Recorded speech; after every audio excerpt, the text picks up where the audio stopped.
You need to return that ring. It's a family heirloom, not yours to keep. My former mother-in-law's imperious demand echoed through the coffee shop as her manicured fingers extended expectantly. 2 weeks after finalizing my divorce from her son, Elaine Barrett thought she could simply reclaim the symbol of a marriage he had systematically destroyed. What she didn't know was that I'd spent months preparing for this very moment, and the document in my handbag was about to change everything. Before we jump back in, tell us where you're tuning in from, and if this story touches you, make sure you're subscribed, because tomorrow, I've saved something extra special for you. You need to return that ring. It's a family heirloom, not yours to keep. The words sliced through the ambient chatter of the upscale coffee shop where I'd reluctantly agreed to meet Elaine Barrett, my former mother-in-law of 12 years. Her immaculately manicured hand extended across the marble tabletop, palm up, expectant, as though I would simply slip the platinum and diamond ring from my finger and surrender it without protest. I am Olivia Chen, 38 years old, and until 53 days ago, I had been Olivia Barrett Chen, wife of investment banker James Barrett, daughter-in-law to the formidable Elaine, and stepmother to James's teenage son from his first marriage. Now, I was simply Olivia Chen again, rebuilding my life after discovering that my husband had been leading a double life with his executive assistant for over 2 years. The diamond ring in question, a 3-carat emerald-cut stone set in platinum, with smaller diamonds encircling it, had been presented to me with flourish 12 years earlier. It's been in the Barrett family for generations, James had told me, slipping it onto my finger on a private yacht in the Mediterranean. My grandmother gave it to my mother, and now it belongs to the woman I'll spend my life with. The same ring Elaine now demanded back as though it were a borrowed casserole dish. Elaine, I said, keeping my voice level. The ring was a gift. James gave it to me when we got engaged. Legally and ethically, it's mine. Elaine's perfectly sculpted. Eyebrows arched higher. At 65, she remained an imposing figure. Her silver-streaked dark hair cut in an expensive bob, her posture ballet dancer straight, her cashmere sweater and tailored slacks signaling old-money confidence. She had never fully approved of me. The self-made marketing executive from a middle-class California family was not the blue-blooded East Coast wife she had envisioned for her only son. "Don't be difficult, Olivia," she said, her Boston accent becoming more pronounced as it always did when she was irritated. "You know perfectly well that ring is meant to stay in the Barrett family. James made a mistake giving it to you without a proper agreement. Now that the marriage is over, the right thing to do is return it." Around us, Saturday morning coffee seekers went about their routines, unaware of the tension simmering at our corner table. 2 women at the neighboring table glanced our way, perhaps catching Elaine's increasingly frosty tone. "A mistake?" I repeated, unable to keep a hint of bitterness from my voice. Yes, James made plenty of those. Cheating with Caroline for 2 years was certainly one of them. Draining our joint savings account to lease an apartment for her was another. But giving me this ring wasn't on that list. Elaine flinched slightly at the mention of her son's infidelity, a topic she had studiously avoided during the entire divorce process. In her carefully constructed narrative, our marriage had simply run its course. No villains, no victims, just an unfortunate dissolution that should be handled with minimal fuss and maximal discretion. "What happened between you and James is regrettable," she said, lowering her voice. "But it doesn't change the fact that the ring is a Barrett family heirloom. It should go to William eventually." She referred to James's 16-year-old son from his first marriage, a child I had helped raise since he was 4. I took a slow sip of my latte, using the moment to collect my thoughts. The truth was, I had anticipated this conversation. Known it was coming from the moment James had moved out of our Boston brownstone 6 months earlier. Elaine Barrett was nothing if not predictable in her determination to protect what she perceived as her family's interests. "I understand your attachment to the ring," I said carefully, But there are other considerations here. Elaine's expression hardened. Such as? Such as the prenuptial agreement James and I signed, the one that specifically addresses the ring. For the first time since she'd arrived 10 minutes earlier, 5 minutes late, a power move she had perfected over the years, Elaine's composure wavered. What are you talking about? There was no mention of the ring in the divorce settlement. No, there wasn't, I agreed, because the prenup already covered it. I reached into my handbag and removed a sealed envelope, placing it on the table between us. Cream-colored, high-quality stationery, the kind Elaine herself might choose for important correspondence. "What's this?" she asked, making no move. To touch the envelope. A copy of the relevant section of the prenuptial agreement James insisted we sign before the wedding. The section that pertains to family heirlooms and specifically mentions this ring. The truth was, the prenuptial agreement had been Elaine's idea, not James's. 12 years ago, over an uncomfortable dinner at their Beacon Hill home, she had raised the subject with all the subtlety of a sledgehammer. "James needs to protect his assets," she had announced over the second course. "The Barrett family has significant holdings that must be preserved. I'm sure Olivia understands the necessity of such arrangements." I had understood perfectly. I was being branded an interloper, a potential threat to the Barrett fortune. James had looked embarrassed but hadn't contradicted his mother. Later, that night, he had apologized, explaining that it would be easier to just go along with her wishes. "It's just a formality," he'd assured me. "We'll never need it." But I had surprised them both by agreeing readily to the prenup, with one condition. I would have my own lawyer review it and suggest appropriate modifications. What neither James nor Elaine had anticipated was that my college roommate had become one of Boston's most respected family law attorneys, specializing in protecting the interests of women in high-net-worth marriages. Vanessa Thompson had scrutinized every clause of the Barrett family's standard prenuptial agreement and made several critical adjustments, including the addition of an infidelity clause and specific provisions about certain assets, including the engagement ring. "The prenup clearly states," I continued as Elaine stared at the unopened envelope, "that in the event of a divorce resulting from infidelity on James's part, the engagement ring remains my property, regardless of its status, as a family heirloom." Elaine's hand, which had been extended for the ring, slowly withdrew. James would never have agreed to such a thing. "But he did," I said simply. "Page 7, paragraph 3. His signature and initials are on every page." The reality was that James had barely glanced at the modified agreement before signing. He'd been preoccupied with a major client crisis at work, and more importantly, he had never imagined he would be the one to violate the terms of our marriage. Infidelity clauses were for unfaithful wives in his worldview, not successful men, like himself. Elaine's perfectly manicured fingers finally reached for the envelope, opening it with deliberate slowness. Her reading glasses appeared from her designer handbag, perched on her nose as she scanned the document inside.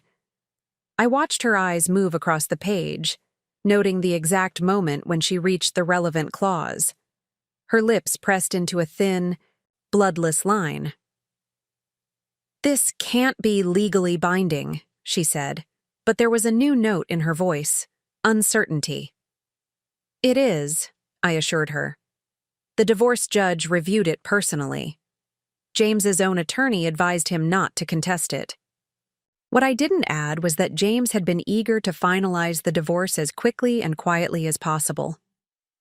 Caroline was pregnant, a fact he had revealed to me during one of our final mediation sessions with all the sensitivity of someone announcing a change in dinner plans. He had bigger concerns than fighting over a ring, no matter its supposed significance to the Barrett family legacy. Elaine placed the document back in the envelope with shaking hands. "I'll need to have our family attorney review this." "Of course," I said, though I should mention that the agreement also includes a confidentiality clause. If you involve additional parties, it could be considered a breach. This was something of a stretch. The confidentiality provisions were primarily focused on financial disclosures, but I counted on Elaine's instinct for privacy to make her hesitate before sharing family business with anyone, even their longtime lawyer. "Why are you doing this, Olivia?" she asked, her voice suddenly tired. "Is it spite? Revenge for what James did?" The question caught me off guard. In all our years of knowing each other, Elaine had never asked about my motivations or feelings. I had been assessed, judged, and found wanting, but never actually seen as a person with an inner life worthy of curiosity. "It's not about revenge," I said after a moment of consideration. "It's about respect. For 12 years, I was part of your family. I helped raise William. I attended every Barrett family function. I planned holidays around your preferences. I rearranged my career to accommodate James's ambitions. I twisted the ring on my finger, feeling its familiar weight. And in return, your son betrayed our marriage vows and your family treated me as disposable. This ring represents a promise that was broken, not by me, but by James. Keeping it isn't spite. It's an acknowledgement that what happened matters." Elaine's gaze dropped to her untouched cappuccino. For the first time in our 12-year association, she seemed at a loss for words. "Did you know?" I asked suddenly. "About Caroline?" Her eyes flicked up to meet mine, then away. The answer was in that brief glance. "How long?" Preparing and narrating this story took us a lot of time. So if you are enjoying it, subscribe to our channel. It means a lot to us. Now back to the story. She sighed, a small defeat in itself. "I suspected for about a year. I didn't know for certain until 3 months before you did." The confirmation stung more than I had expected. All those family dinners and holiday gatherings where Elaine had watched me with James, knowing her son was betraying me, saying nothing. All those moments when she could have chosen some small act of loyalty to the woman who had been her daughter-in-law for over a decade. "Would you have ever told me?" I asked. "It wasn't my place to interfere in your marriage," she replied, the practiced response of someone who had justified her silence many times in her own mind. "No," I agreed. "Just like it's not your place to demand this ring." The ambient noise of the coffee shop seemed to rise around us. Espresso machines hissing, customers chatting, music playing overhead. A normal Saturday morning continuing while my life's recent upheaval was laid bare at this small marble table. "What will you do with it?" Elaine asked finally, nodding at the ring. "Sell it?" "I haven't decided," I answered truthfully. "But whatever I choose, it will be my decision." 12 years in the Barrett family had taught me the power of maintaining composure in difficult moments. I signaled for the check, making it clear our conversation was ending. "I am sorry, you know," Elaine said unexpectedly as I placed cash on the table. "About how things turned out." The apology, if it could be called that, was so vague as to be nearly meaningless. Sorry about how things turned out. Not sorry for her son's betrayal or her own complicity through silence. Not sorry for attempting to reclaim the ring as though I were a temporary caretaker, rather than a woman whose life had been upended. "I understand James and Caroline are expecting," I said, gathering my belongings. "Congratulations on your new grandchild." The barb landed precisely as intended.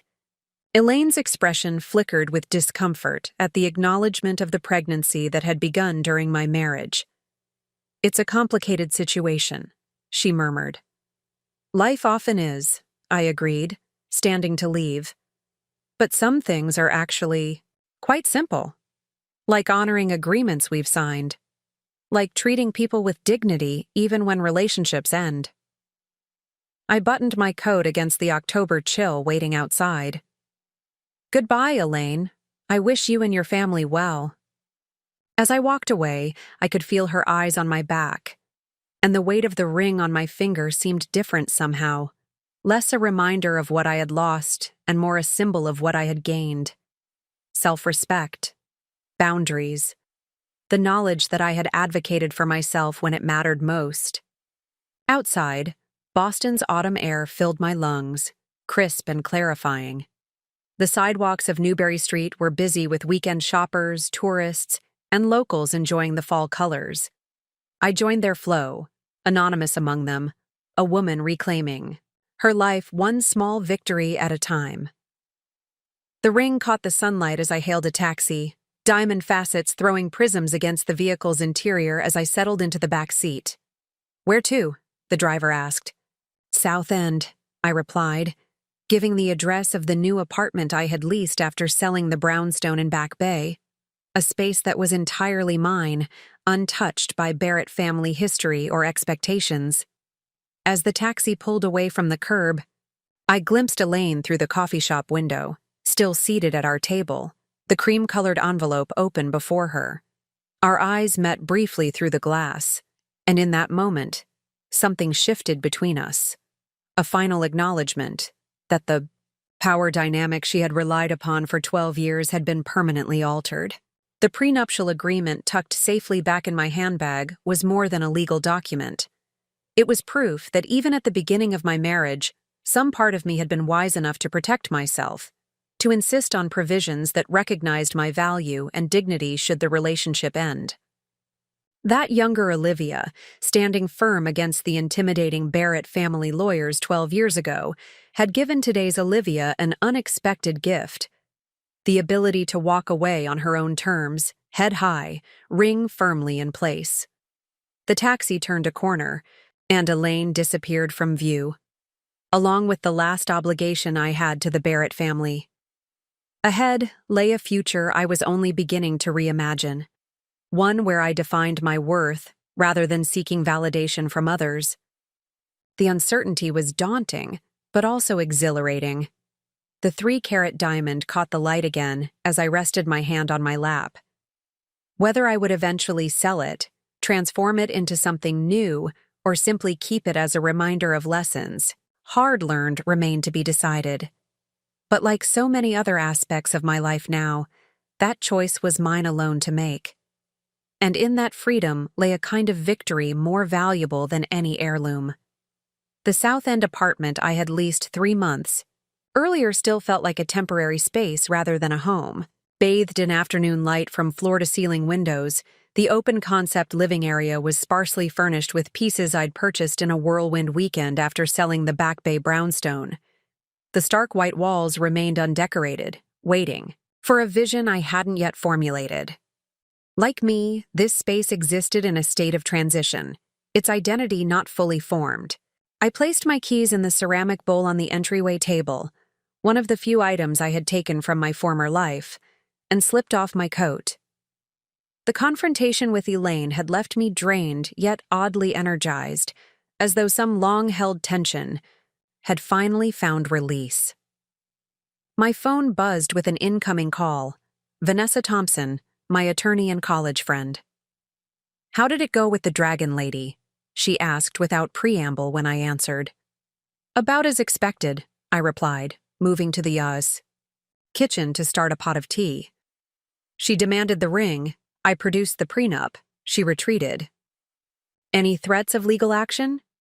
"Not explicitly." I reminded her about the confidentiality provisions. That seemed to give her pause. Vanessa chuckled, the sound warm with satisfaction. "Good. The last thing you need is more Barrett family drama. Are you holding up okay?" The question was weightier than it appeared.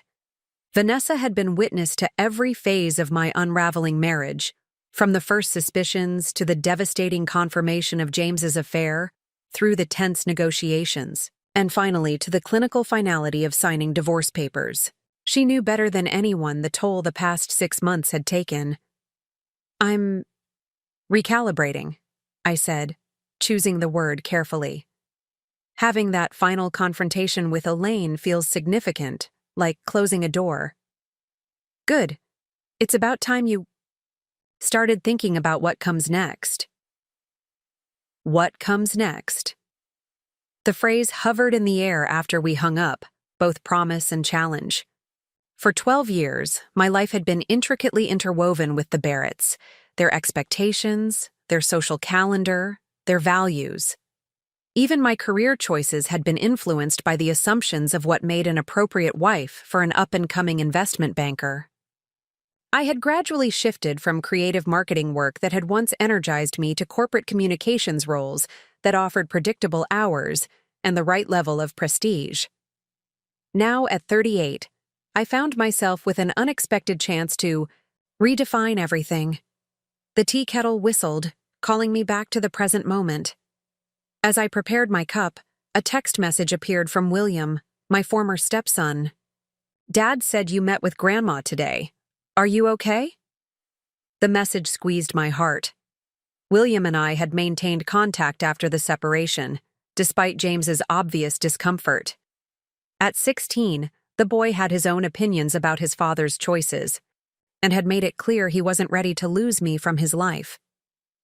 James had reluctantly agreed to allow continued communication, perhaps out of guilt or simply to avoid another conflict. "I'm fine," I texted back. "Just tying up loose ends." "How's the college application process going?" "Stressful. Dad keeps pushing for Princeton because Barretts always go to Princeton. I still want to apply to film programs."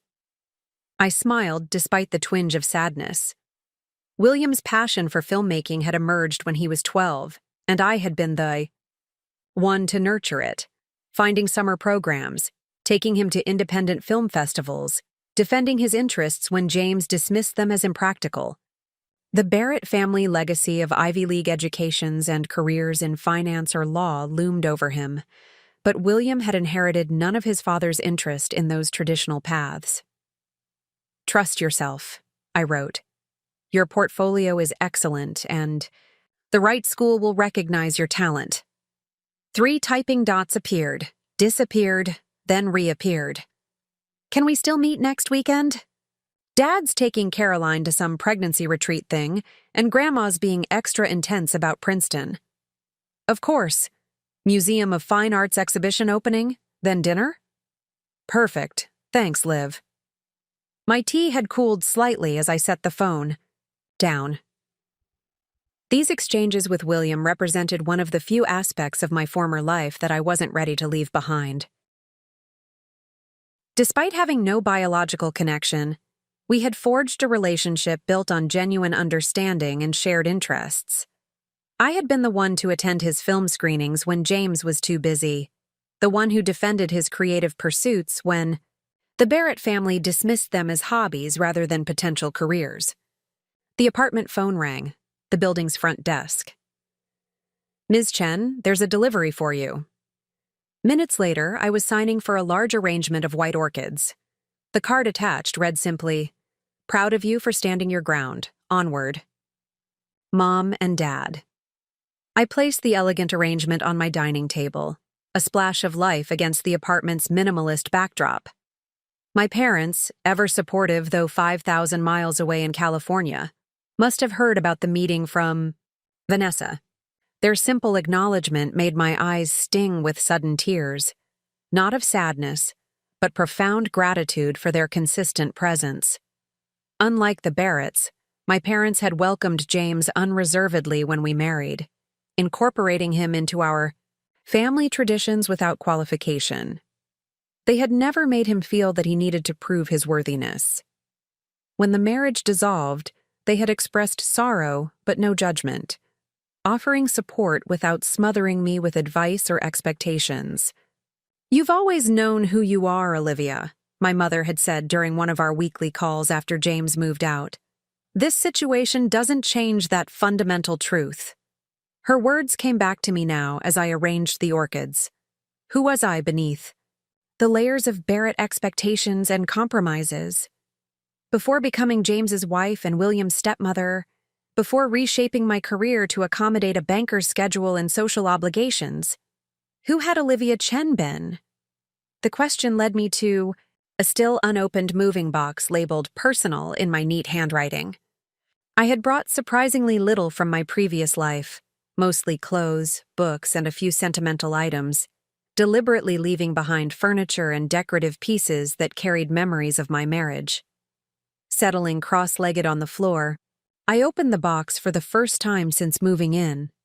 On top lay photo albums chronicling life before James, college graduation, my first apartment in San Francisco, hiking trips with friends, early career achievements.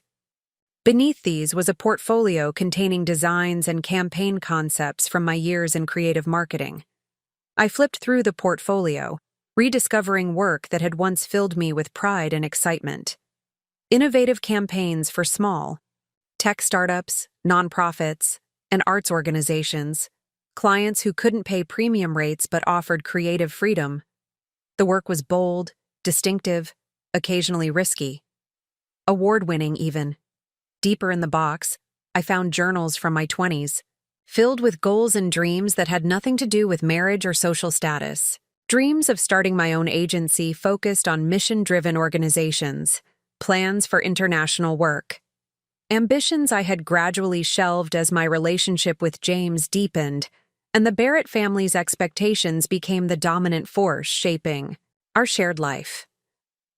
The doorbell rang, interrupting my excavation of the past. Through the peephole, I was surprised to see Rebecca Mills, my closest friend from the Back Bay neighborhood. We had maintained contact after I moved, but her appearance at my door was unexpected. "I came to check on you," she said when I opened the door, holding up a bottle of wine. Elaine Barrett was seen leaving Newberry Street looking like she'd swallowed something unpleasant, and the neighborhood gossip circuit is buzzing. "I figured you might need this." I laughed, genuinely delighted by both her appearance and the news. "Come in. The Barrett family grapevine works quickly. Faster than light," Rebecca confirmed, following me to the kitchen. Madison Phillips saw Elaine at L'Espalier for lunch afterward, apparently complaining loudly to her sister about that prenuptial agreement and James's carelessness. "So I'm dying to know. What happened?" As I poured wine and recounted the coffee shop confrontation, I realized how much I had missed Rebecca's straightforward friendship. Unlike many in our social circle who had awkwardly distanced themselves during the divorce, uncertain whether loyalty should lie with James's established family or with me, Rebecca had remained steadfastly present. "To standing your ground," she said, raising her glass when I finished the story, "and to prenuptial agreements with teeth." We clinked glasses, and I felt a surge of camaraderie that had been missing from my life in recent months. "So now what?" Rebecca asked, glancing around the half-settled apartment.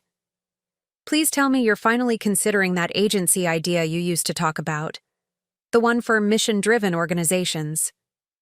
I nearly choked on my wine. "How did you remember that? I haven't mentioned it in years." Rebecca gave me a pointed look. "Because every time you talked about it, your entire face lit up. And then James or Elaine would make some comment about hobby businesses or appropriate Barrett wife activities, and the light would just dim." Her observation was uncomfortably accurate. The agency concept had been relegated to the category of someday dreams early in my marriage, not explicitly abandoned but indefinitely postponed as I aligned my professional choices with Barrett family expectations. "I don't know," I admitted. "Starting over at 38 feels daunting." More daunting than rebuilding your entire life after discovering your husband had a pregnant girlfriend?" I laughed despite myself. "Fair point." "What's stopping you?" Rebecca pressed. "The divorce settlement was generous from what you've told me. You have experience, connections, and no one telling you what a Barrett wife should or shouldn't do professionally." What was stopping me? The question lingered after Rebecca left, following me through the evening as I continued unpacking. The personal box, rediscovering more artifacts from my pre-Barrett life.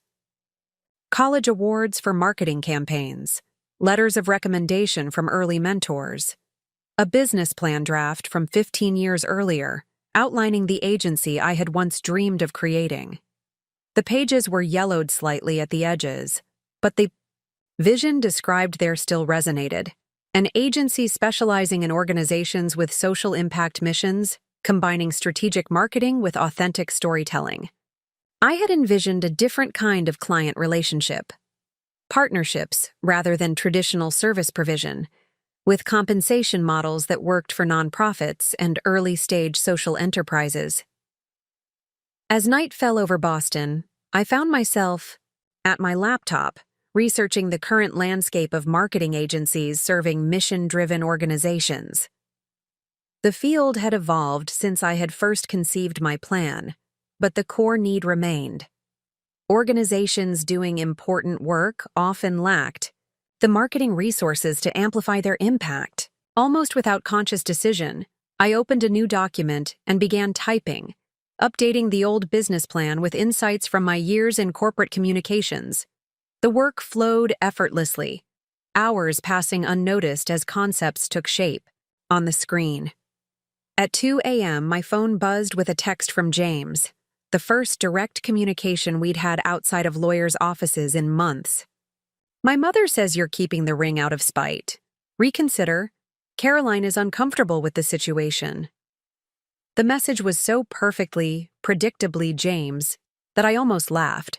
No acknowledgement of his mother's presumptuous demand. No recognition of his own betrayal that had triggered the prenup's infidelity clause. Just an expectation that I would accommodate his comfort and that of the woman he had cheated with. For a moment, old habits surfaced, the instinct to smooth things over, to find the path of least resistance, to prioritize his feelings over my own. I had spent 12 years calibrating my responses to maintain harmony. Instead, I set the phone aside without responding. James's message, and more importantly, my non-reaction to it, crystallized something important. The patterns of our relationship had trained me to minimize my own needs and prioritize Barrett family expectations. That pattern had seeped into every aspect of my life, including my professional choices. Returning to the business plan on my screen, I saw it with new clarity. This wasn't merely a career alternative. It represented reclaiming a part of myself that had been gradually suppressed during my marriage. The creative, ambitious woman who had once been willing to take risks for work she believed in. Outside my windows, the Boston skyline glittered against the night sky. The city where I had arrived 12 years earlier as Olivia Chen, full of ambition and purpose, before gradually becoming Mrs. James Barrett, with all the adjustments and compromises that role had entailed. Now I had the chance to discover who Olivia Chen might become at 38, shaped by experience but not defined by loss. I worked until dawn, drafting plans, sketching potential branding, listing former colleagues who might be interested in collaborating. When exhaustion finally overtook me, the framework of a new venture existed, where hours earlier there had been only vague possibility. Sleep came easily for the first time in months, without the circular thoughts and second-guessing that had plagued me since discovering James's betrayal. In their place was something that felt remarkably like purpose. Morning arrived with unexpected clarity. Over coffee, I reviewed what I had created during the night's burst of inspiration, expecting to find flaws or impracticalities in the cold light of day. Instead, the concept felt even more compelling. I called Vanessa, who answered despite the early hour. "I need your help setting up a business entity," I said without preamble. "Good morning to you, too," she laughed. "What kind of business entity?" "A marketing and communications agency focused on nonprofits and social enterprises. I'm calling it Purpose-Driven." The name had come to me just before falling asleep, simple but meaningful. Not just describing the clients I hoped to serve, but the orientation I was choosing for this next chapter of my life. "About time," Vanessa said, and I could hear the smile in her voice. "I was wondering how long it would take you to circle back to that dream." "You remembered?" "Of course I remembered.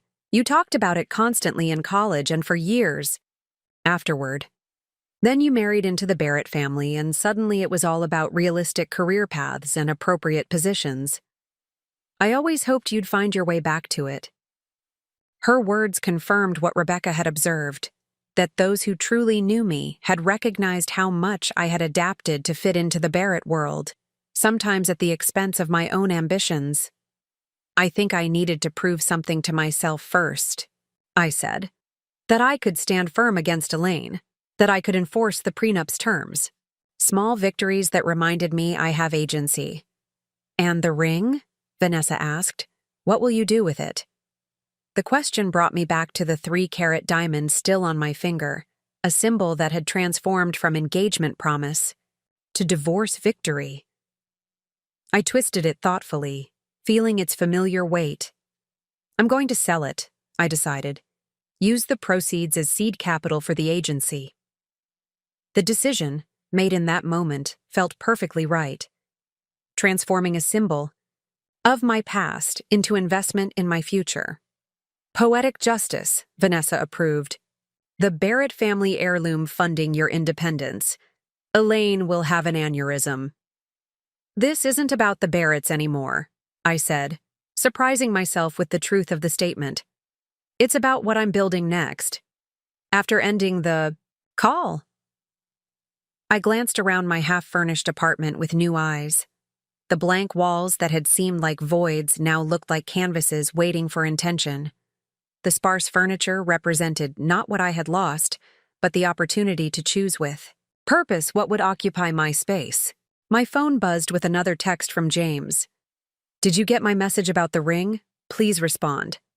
This time I did. The ring stays with me, as per the terms we both agreed to. I won't be discussing this further. Please direct any additional concerns to Vanessa. Setting boundaries had never been my strength in our relationship, but each small act of self-advocacy was becoming easier. The woman who had met Elaine at the coffee shop yesterday, calm, prepared, unwilling to be intimidated, was the woman I was reclaiming. A knock at the door revealed the building's concierge with a package that required a signature. Inside was a leather portfolio case with a note from my parents. For your next chapter, whatever it may be, with love and complete confidence in you. The thoughtful gift, practical but open-ended, supportive without being prescriptive, embodied everything I valued about my family's approach to love. No expectations of conformity to family legacy, no prescribed path, just unwavering belief in my capacity to find my own way. I placed the portfolio on the kitchen counter beside my laptop, where the business plan for Purpose-Driven was taking shape. 2 symbols side by side, one representing my roots and supportive foundation, the other representing the future I was beginning to envision for myself. The ring caught the morning light as I reached for my coffee cup, diamond facets throwing rainbows across the counter. Soon it would be transformed into capital for a new venture, the Barrett family heirloom repurposed to fund a dream that had nothing to do with their legacy or expectations. But before that transformation, I had one more confrontation to navigate. One that made facing Elaine seem like a mere warm-up. In 2 days, I would meet with Caroline, the woman James had chosen over our marriage, now 5 months pregnant with his child. She had requested the meeting through her own attorney, for reasons not yet disclosed. The old Olivia, the one who had gradually diminished herself to fit into the Barrett world, might have declined such a meeting, avoiding potential conflict or pain. But the woman who had emerged from the crucible of betrayal and divorce was different. Whatever Caroline wanted to discuss, I would face it directly, on my own terms.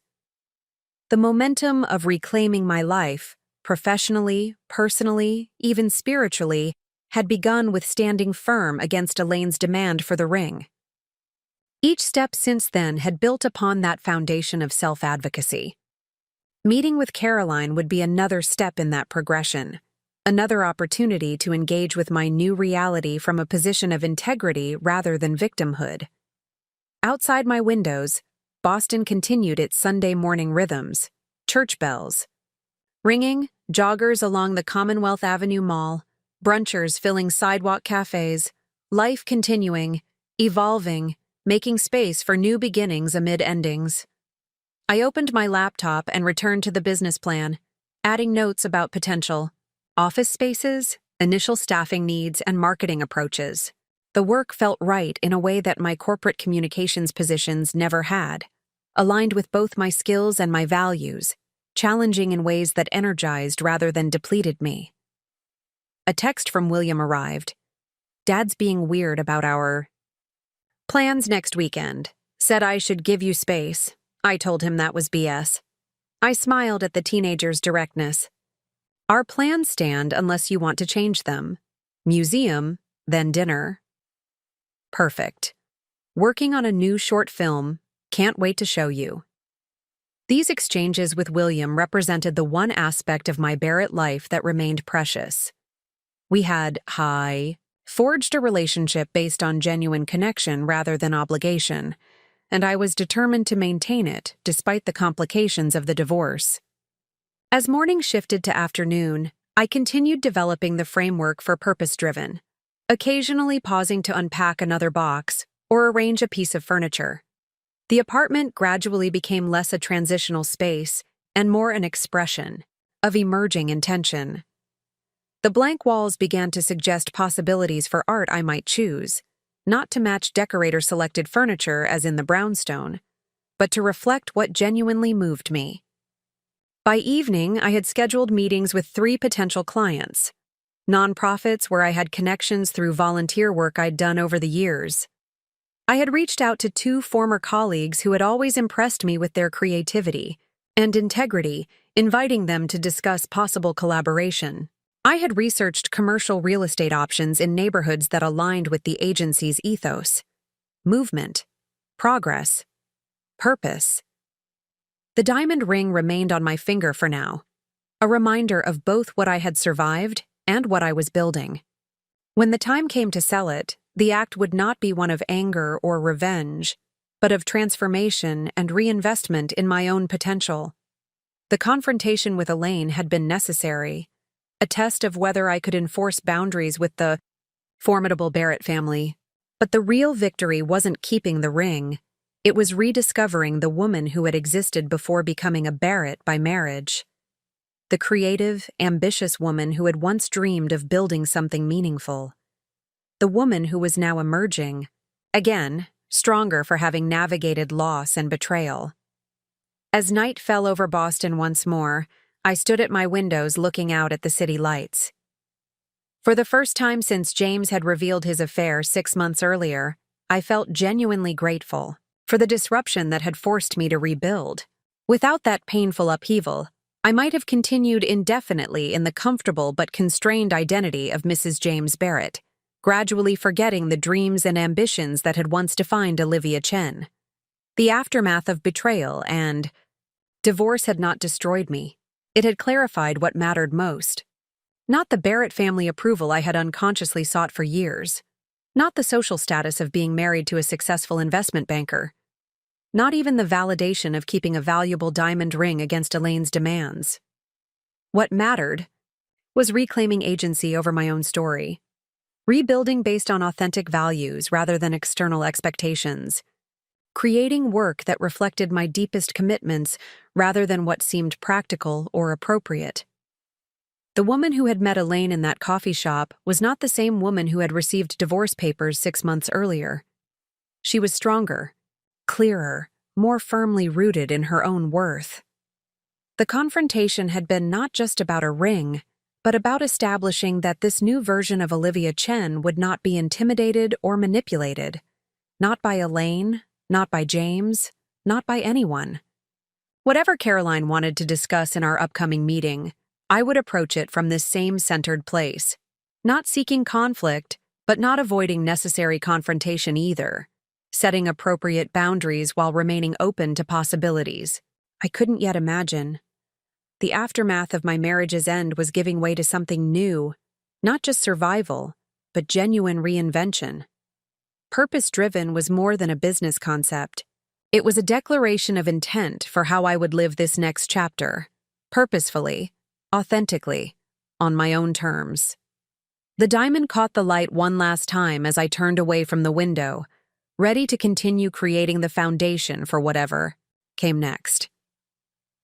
The cafe Caroline had chosen for our meeting was deliberately neutral territory, not a place either of us had frequented during my marriage to James. Located in Cambridge near Harvard Square, it was far from both the financial district where James worked and the Back Bay social circles the Barrett family inhabited. The distance was symbolic, creating a buffer zone where we could meet as two women whose lives had become painfully intertwined, rather than as wife and mistress. I arrived 15 minutes early, selecting a table in the corner that offered privacy while allowing me to observe the entrance. The diamond ring caught the eye, light as I arranged my belongings, a reminder of yesterday's confrontation with Elaine and the boundaries I had successfully established. Today would require a different kind of strength, facing the woman who was now carrying James's child while preparing to launch my new venture. At precisely noon, Caroline Marshall entered the cafe. 5 months pregnant, her condition was now visible beneath her tailored maternity dress. At 32, she was 6 years younger than me, with the polished appearance of someone who had learned to navigate professional settings dominated by men. Her blonde hair was cut in a sleek bob, her makeup understated but flawless. I had met her several times at Barrett Financial Group events where she had been introduced as James's executive assistant, never suspecting she was more. Our eyes met across the room, and I registered a flash of uncertainty in her expression before she composed herself and approached. I stood as she reached the table, not out of deference, but to place us on equal footing for this uncomfortable encounter. "Olivia," she said, extending her hand. "Thank you for agreeing to meet." Her voice carried the hint of a southern accent, North Carolina, if I remembered correctly from the background details James had shared about his assistant years earlier. The accent seemed more pronounced now, perhaps emerging under stress. "Caroline," I replied, accepting the handshake briefly before we both sat down. "Your message said you wanted to discuss something important." She placed her handbag on the chair beside her, arranging herself with the careful movements of a woman adjusting to her changing body. A server approached, and we both ordered herbal tea for her, black coffee for me.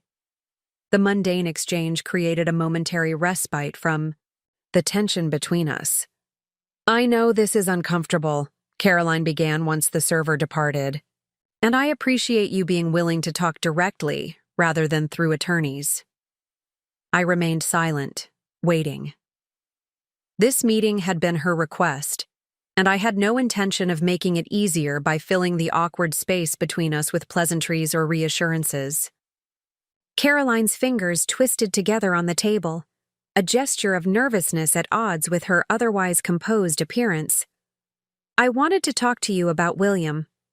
Of all the topics I had anticipated, complaints about the divorce settlement, requests regarding mutual friends, perhaps even an attempt at justifying her relationship with my husband.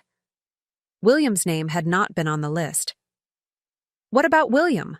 I asked, keeping my voice neutral despite the immediate protective response. I felt at the mention of my stepson. "He's refusing to speak to me," Caroline said. "He won't answer texts or calls. When James tries to include me in activities, William finds reasons to be unavailable. It's creating significant tension between them." I considered this information carefully. William had not mentioned specific conflicts with his father during our communications, though his increased desire to spend time with me suggested there might be strain at home. "That sounds like something for James and William to work through. Together," I said. "I'm not sure what it has to do with me." Caroline sighed, her practiced composure slipping slightly. "James thinks William's behavior is because of his loyalty to you. He says you two have remained close and that you're influencing William against me." The accusation was so absurd that I almost laughed. In the 12 years I had been William's stepmother, I had never spoken negatively about his biological mother, who had died when he was 3. The idea that I would now try to poison him against Caroline was not only offensive, but demonstrated how little James understood about my relationship with his son. "I have never and would never speak negatively about you to William," I said firmly. "He's 16, Caroline. He's forming his own opinions about his father's choices and how they've affected his life. That's normal adolescent development, not manipulation on my part. Our drinks arrived, creating another brief pause in the conversation. Caroline added honey to her tea, stirring it slowly as though gathering her thoughts. I believe you, she said finally, surprising me. But James is convinced you're undermining our relationship with William. He's considering limiting your contact with him. The statement landed like a physical blow. Despite everything, the betrayal, the divorce, the public humiliation, the one aspect of my former life I had fought to preserve was my relationship with William. He had been 4 years old when I entered his life, and for 12 years I had been a consistent, loving presence, while James's attention fluctuated based on work demands and personal interests. On what grounds? I asked, working to keep my voice steady. There's nothing in our divorce agreement limiting my contact with William, and he actively wants to maintain our relationship. Legally, you have no standing as his parent, Caroline said, her tone gentler than her words. James is his father and legal guardian. If he decides it's in William's best interest to create some distance between you two while our new family situation stabilizes, that's his right. The casual use of our new family stung, but I focused on the more important issue. And you think separating William from one of the few stable adult relationships in his life would be beneficial? Particularly during a time of significant transition? Caroline hesitated, revealing the first crack in what I suspected was a rehearsed conversation. I think it's complicated. William is struggling with the changes, and James believes a clean break might be easier. For whom? I interrupted. For William? Or for James and you? The question hung between us as Caroline's gaze dropped to her tea. The truth was evident in her discomfort.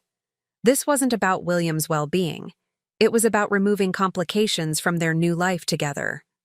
My continued presence, my ongoing relationship with William, was an inconvenient reminder of James's previous commitments and how he had broken them. I didn't come here to argue, Caroline said after a moment. I came because I thought you should know what James is considering, and because I wanted to see if there might be a middle path. I took a sip of my coffee, using the moment to collect my thoughts. The suggestion that James might prevent me from seeing William ignited both fear and anger, but neither emotion would serve me well in this conversation. Strategic thinking was required. What middle path did you have in mind? I asked. Caroline seemed relieved by the question, perhaps having expected a more emotional response. If you could encourage William to give me a chance, to at least be civil, it might ease James's concerns about your influence. The current situation is creating significant tension in our household, which isn't good for anyone, including the baby. The reference to her pregnancy was deliberate, a reminder of the future Barrett child who would be William's half-sibling, a biological connection I could never claim. Yet the manipulation was so transparent that it strengthened rather than weakened my resolve. Caroline, I said, leaning forward slightly, I need to be very clear about something. My relationship with William exists independently of my failed marriage to his father. It's based on 12 years of daily involvement in his life, helping with homework, attending school events, supporting his interests, being there when James was working late or traveling. That relationship has value to both William and me, and I won't use it to manipulate him into accepting a situation he's still processing. Her expression tightened. So you won't help? I didn't say that. What I won't do is pressure William to adapt to your timeline for family harmony. What I can do is encourage him to communicate his feelings directly with his father, which would be healthier than the current stalemate. This was a careful middle ground, not rejecting her request outright, but not compromising my principles either. William needed space to process his feelings about his father's choices, not pressure to accommodate the adults who had disrupted his life. Caroline studied me with new attentiveness, as though seeing beyond the role of ex-wife for the first time. You really care about him. Of course I care about him. He's been my stepson for 12 years. James said your relationship with William was always cordial, that you were kind to him but not particularly involved. The characterization was so far from reality that it momentarily left me speechless. Had James truly perceived my relationship with William this way? Or was this a narrative he had constructed to justify maintaining his connection with his son while severing mine? James was often traveling for work or at client dinners when William had school performances, parent-teacher conferences, or doctors' appointments, I said carefully. I was the one who attended those events. I was the one who helped William with his first film projects when he became interested in cinematography. I was the one who advocated for him to attend summer film programs when James wanted him focused on more practical activities.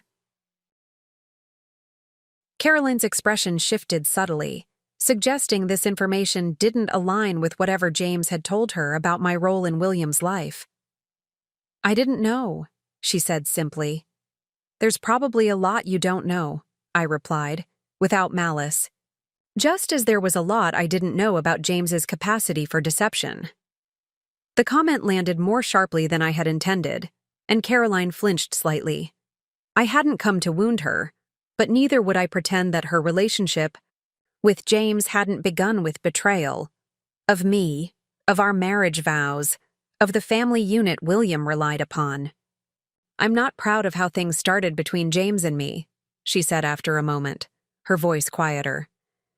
But I do love him, and I want to build a healthy family environment for this baby and for William. I looked at her directly, recognizing the complexity of our situation. Caroline wasn't a one-dimensional villain in my life story. She was a woman who had made morally questionable choices and was now navigating their consequences, just as I was navigating the consequences of having invested 12 years in a man capable of systematic deception. If you want a healthy family environment, then respecting William's existing bonds would be a good place to start, I said. Threatening to cut him off from people he cares about isn't the way to earn his trust or respect. Caroline nodded slowly.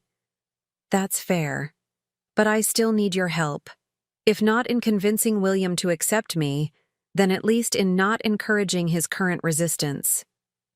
I have never encouraged William to resist your presence in his father's life, I reiterated, and I won't. But I also won't push him toward acceptance before he's ready. That's not my role. What is your role then? She asked, genuine curiosity in her tone. The question was one I had been considering since the divorce began. What was my appropriate role in William's life now that I was no longer married? To his father? The legal answer was simple. I had no formal role or rights, but the emotional reality was far more complex. My role is to be a consistent, supportive adult in William's life for as long as he wants that connection, I said. To respect his feelings without burdening him with mine. To be someone he can talk to about his interests and concerns without fear of judgment or divided loyalties. Caroline absorbed this, stirring her tea absently. And if James decides to limit your contact, then I'll fight that decision through every available channel, I said without hesitation. Not out of spite toward James or you, but because I believe it would harm William to lose another parental figure, especially during an already difficult transition.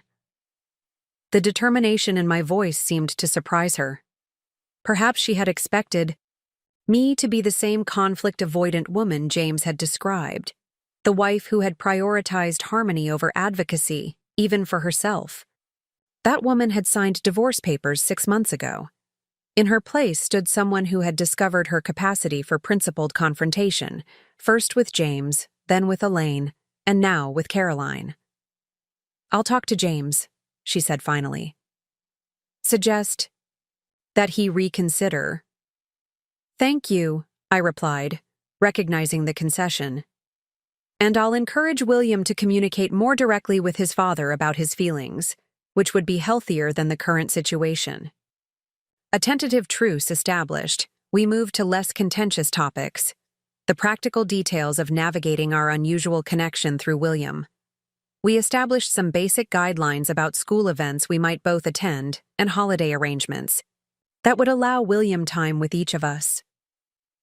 Throughout the conversation, the diamond ring on my finger caught the light occasionally, a reminder of yesterday's victory with Elaine and the boundaries I was continuing to establish today.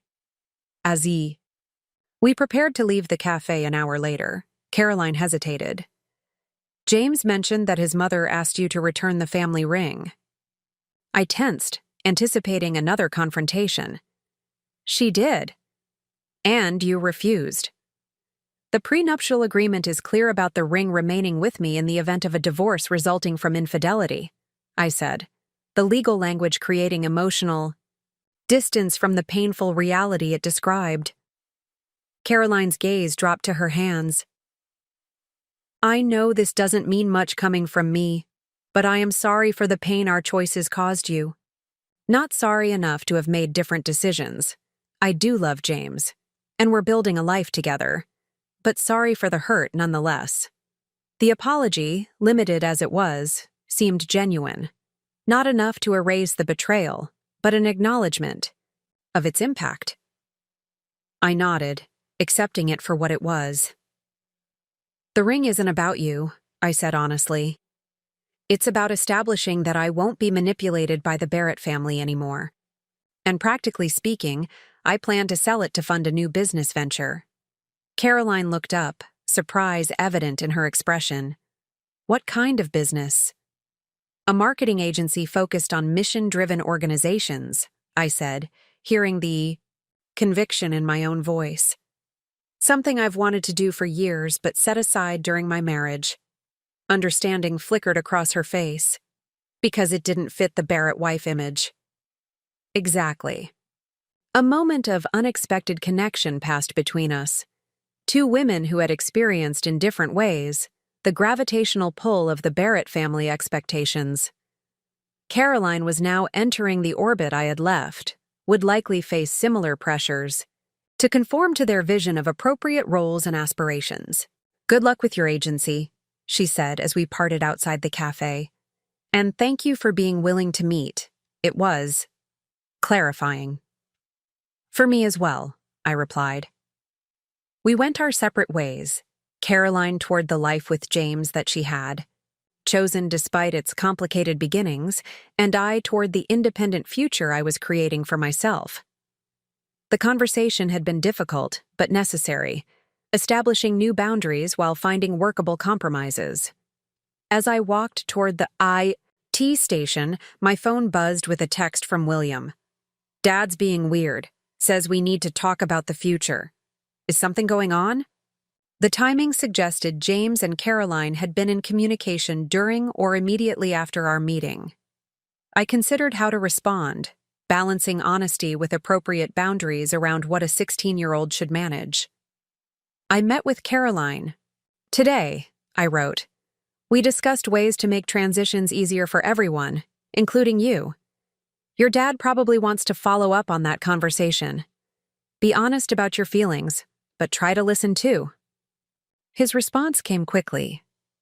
Did they try to stop you from seeing me? The directness of the question reflected William's perceptiveness. He had always been observant, quick to read underlying tensions even when adults attempted to shield him. There was discussion about what's best for you during this transition, I replied carefully. I made it clear that I value our relationship and want to maintain it as long as you do. The rest is for you and your dad to talk through. 3 typing dots appeared, disappeared, then reappeared. Thanks for not BSing me. Everyone else is acting like I'm 5, not 16. You deserve honesty, I wrote. Within appropriate boundaries. Still on for the museum this weekend? Absolutely. As I slipped my phone back into my bag, I felt a renewed certainty about the path forward. The confrontations of the past 2 days, with Elaine over the ring, with Caroline over William, had clarified my priorities and strengthened my resolve. I was reclaiming not just material assets from my marriage, but also the most meaningful relationship that had developed within it. More importantly, I was establishing a new mode of engagement with the Barrett family, direct, principled, and focused on long-term values rather than short-term conflict avoidance. This approach would serve me well as I moved forward with both my personal reconstruction and my professional reinvention. The diamond caught the afternoon sun as I descended into the subway station, its facets throwing light patterns on the wall. Soon, I would transform this symbol of my past into capital. For my future, the Barrett family heirloom would fund the dream I had deferred during my years of marriage, a fitting alchemy of ending into beginning. By the time I reached my South End apartment, I had received an email from a commercial real estate agent. I had contacted about potential office spaces for purpose-driven. She had identified 3 properties that aligned with my criteria and budget, all available for immediate occupancy. The timing felt significant, this tangible next step arriving. Just as I had successfully navigated another emotional hurdle, I spent the afternoon reviewing the property details and scheduling viewings for the following day. The work provided welcome focus after the emotional intensity of meeting with Caroline. Each decision about the new business, location, branding, potential clients, represented a step further from my identity as Mrs. James Barrett and closer to the woman I was becoming. That evening, Rebecca called to check in, curious about how the meeting with Caroline had gone. As I recounted the conversation, I realized how different my approach had been from my habitual conflict avoidance during my marriage. "You stood your ground while still offering a reasonable compromise," Rebecca noted with approval. "The old Olivia would have capitulated immediately to keep the peace." "The old Olivia didn't understand that avoiding necessary conflict creates larger problems down the road," I replied. "I spent years smoothing things over with James, his mother, his colleagues, prioritizing harmony over honesty. All it got me was a husband who believed he could lead a double life without consequences." And now? Now I understand that appropriate confrontation is sometimes necessary. That standing firm on important boundaries doesn't make me difficult or unreasonable. This evolution, from conflict-avoidant wife to appropriately assertive, independent woman, represented perhaps the most significant transformation of the past 6 months. Each confrontation successfully navigated built confidence for the next. First with James during divorce negotiations, then with Elaine over the ring, now with Caroline regarding William. Each interaction had required a different approach, but the same core principle: clarity about my priorities and boundaries. "I'm looking at office spaces tomorrow," I said, changing the subject. "For purpose-driven." Rebecca's enthusiasm was immediate and genuine. "This is really happening. I'm so proud of you for not just talking about it but taking concrete steps." "It feels right," I admitted. "Scary, but right." After we hung up, I found myself standing before the full-length mirror in my bedroom, studying my reflection with unusual attentiveness. The woman looking back at me appeared outwardly unchanged from the one who had been Mrs. James Barrett 6 months earlier. Same dark hair, same analytical gray eyes, same slim build. But something fundamental had shifted in her posture, her expression, the energy she projected. This woman had discovered her capacity for standing firm in difficult conversations, for making decisions based on her own values rather than external expectations, for imagining and creating a future that reflected her authentic ambitions rather than adapting to someone else's vision. The diamond ring caught the light as I raised my hand, examining it one last time on my finger. Tomorrow I would contact a respected jewelry appraiser to determine its market value. The following day, I would meet with Vanessa to finalize the business formation documents for purpose-driven. By the end of the week, I hoped to secure office space and begin the process of building my team. Momentum was building, each step forward creating energy for the next. The confrontations of the past 2 days had been necessary checkpoints, establishing that I could maintain boundaries with the Barrett family while finding workable arrangements for ongoing connections through William. As I prepared for bed, my phone chimed with an email notification.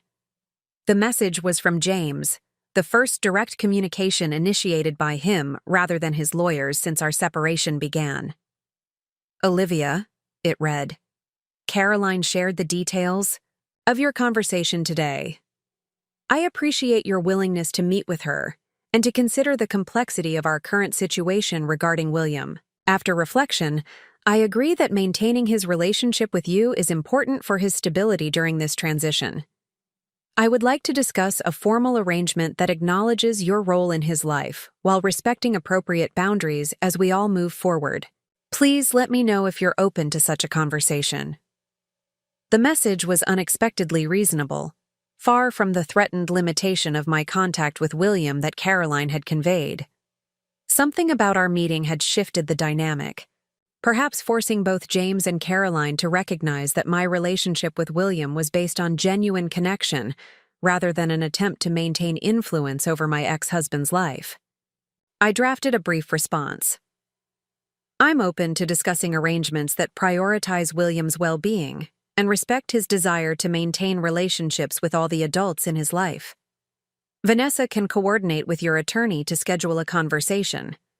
Keeping the interaction in the legal framework provided appropriate distance while still moving toward a constructive resolution.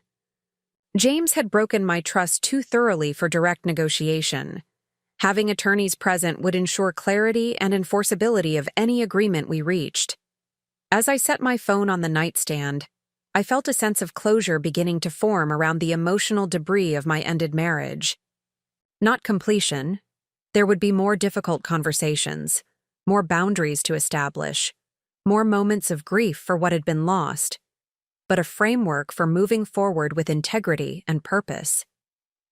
The confrontations of the past 2 days had demonstrated that I could engage with the Barrett family from a position of strength rather than accommodation, that I could advocate for what mattered most, my relationship with William, my right to keep the ring that was legally mine, my freedom to build a new life, without being drawn into destructive conflict or manipulated into concessions.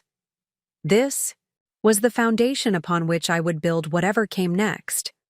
The capacity to face difficult conversations directly, to maintain boundaries while finding workable compromises, to prioritize authentic values over superficial harmony. As sleep approached, I found myself thinking not about the conversations with Elaine and Caroline, significant as they had been, but about the office spaces I would visit tomorrow, about the potential first clients I would meet next week, about the agency I was creating that would align my professional skills with my deepest values. The confrontations had been necessary waypoints on the journey from who I had been to who I was becoming. But they were not the destination. The destination was the life I was now free to create, purposeful, authentic, and entirely my own.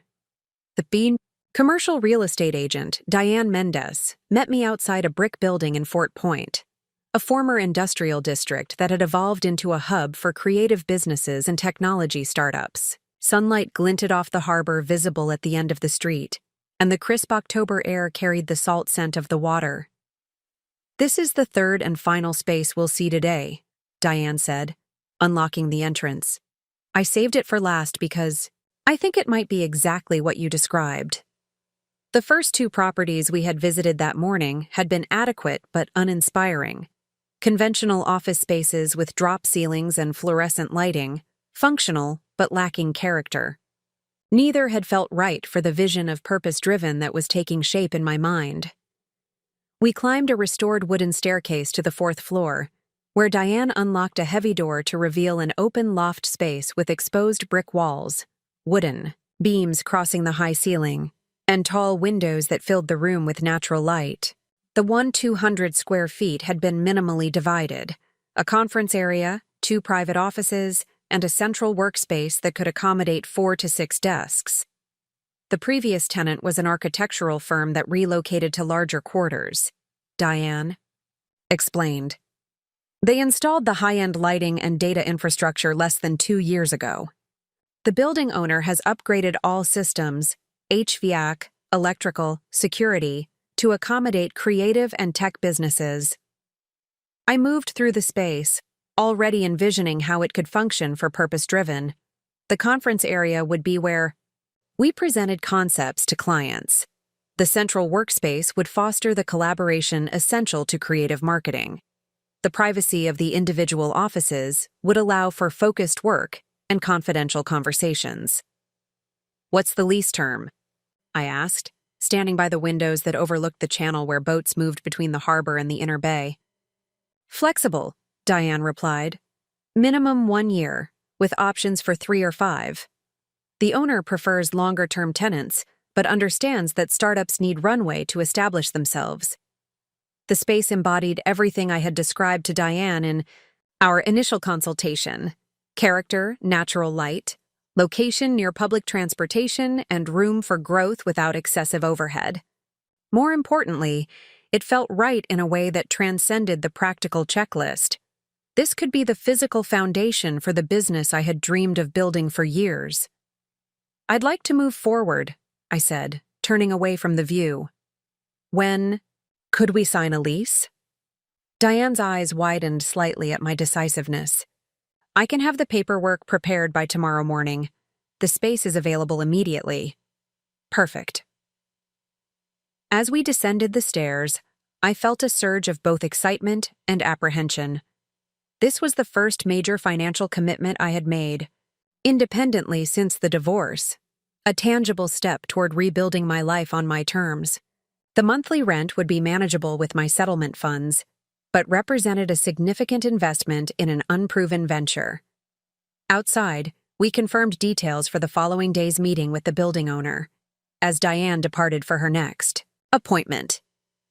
My phone rang with a call from the jewelry appraiser I had contacted about the Barrett family ring. "Ms. Chen, this is Raymond Walsh from Beacon Hill Appraisers. I've completed the evaluation of your ring." "What's the verdict?" I asked, turning to face the harbor while shielding my eyes from the midday sun. "It's an exceptional piece," Raymond said. 3-carat emerald-cut diamond, VS1 clarity, D color, in a custom platinum setting with additional diamonds. Based on current market conditions, a conservative valuation would be $90,000, though it could command more at auction given its provenance and quality. The figure exceeded my expectations. I had known the ring was valuable. James had boasted about its worth when presenting it to me, but its actual market value would provide more than adequate seed capital for purpose-driven. "Thank you," I said. "I'd like to proceed with selling it. You mentioned you could handle that process?" "Yes, we work with several reputable buyers. I can present options tomorrow if you'd like to bring the ring to our office." We scheduled an appointment for the following afternoon, after my meeting to sign the lease. The timing felt synchronous, transforming a symbol of my past into investment in my future on the same day I committed to physical space for the new venture. As I walked toward the nearby T station, my phone chimed with a text from William. "Dad wants to meet with both of us. Says it's important. Are you free Friday evening?" The message triggered both curiosity and caution. James's email had suggested openness to a formal arrangement regarding my continued role in William's life, but involving William directly in such a discussion seemed premature. "I can meet Friday," I replied. "But I'd like to understand the purpose first. Is this about legal arrangements or something else?" "Not sure," William texted back. He said it's about clarifying family relationships moving forward. Whatever that means. The phrasing sounded like James, somewhat formal, somewhat vague.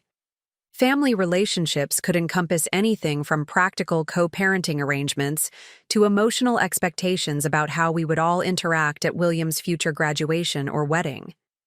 "I'll talk to your dad directly to get clarity," I promised, but tentatively yes to Friday evening. On the subway returning to my apartment, I composed an email to James, copying both our attorneys. William mentioned you'd like to meet Friday evening. Before involving him in discussions about formal arrangements, I'd prefer we adults establish the framework. Can you clarify the purpose of Friday's meeting? His response arrived within the hour. The meeting isn't about legal arrangements. It's about something William has requested that concerns both you and me. He asked that we meet together rather than separately. My attorney can provide more details to Vanessa if you prefer formal communication, but this is primarily about supporting William's wishes. The cryptic reply raised more questions than it answered, but James's willingness to have his attorney provide details suggested this wasn't a manipulation tactic. I forwarded the exchange to Vanessa with a brief note asking her to follow up with James's counsel. Meanwhile, my inbox contained responses from 2 former colleagues I had contacted about purpose-driven. Maya Gonzalez, a brilliant digital strategist I had worked with at my previous firm, expressed immediate interest in meeting to discuss potential collaboration. Daniel Kim, a graphic designer whose work I had always admired, requested more information about the agency's focus and timeline. These positive responses fueled my momentum. By the time I reached my apartment, I had scheduled meetings with both Maya and Daniel for later in the week, drafted a more detailed business plan to share with them, and begun outlining a company handbook that would establish purpose-driven's values and operating principles from day one.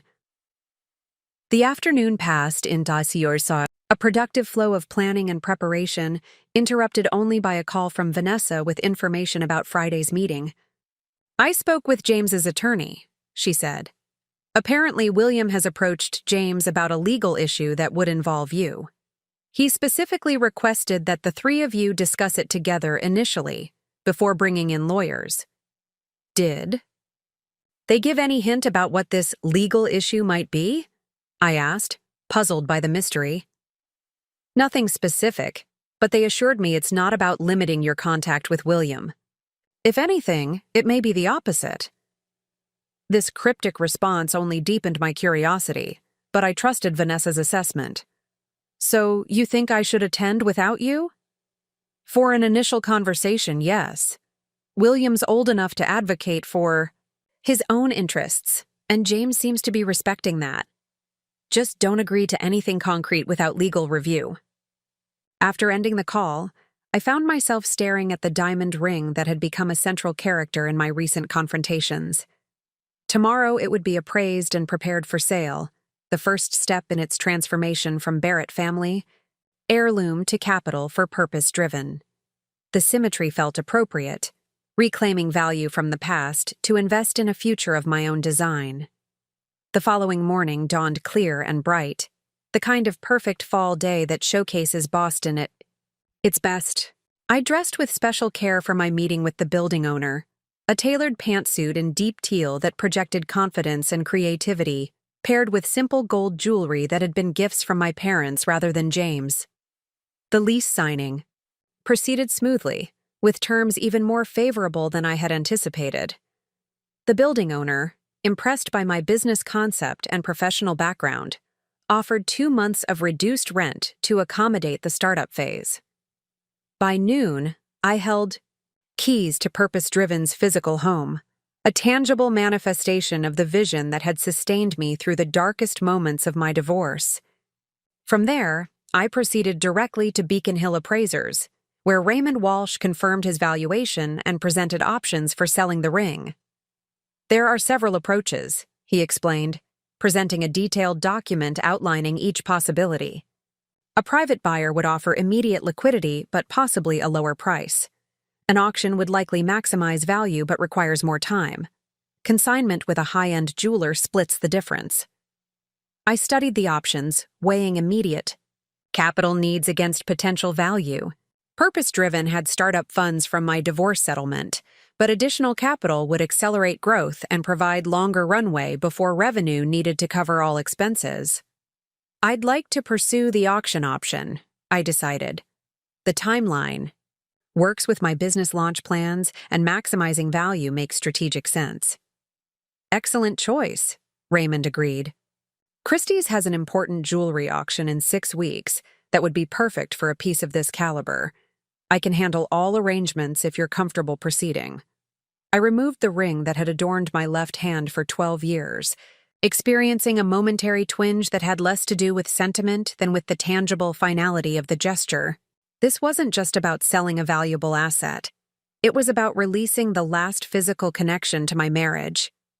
As I placed the ring in the velvet-lined box Raymond provided, I felt a surprising lightness. The weight of the 3-carat diamond had been more than physical. It had represented expectations, compromises, and ultimately betrayal. Without it, my hand felt naked but unburdened.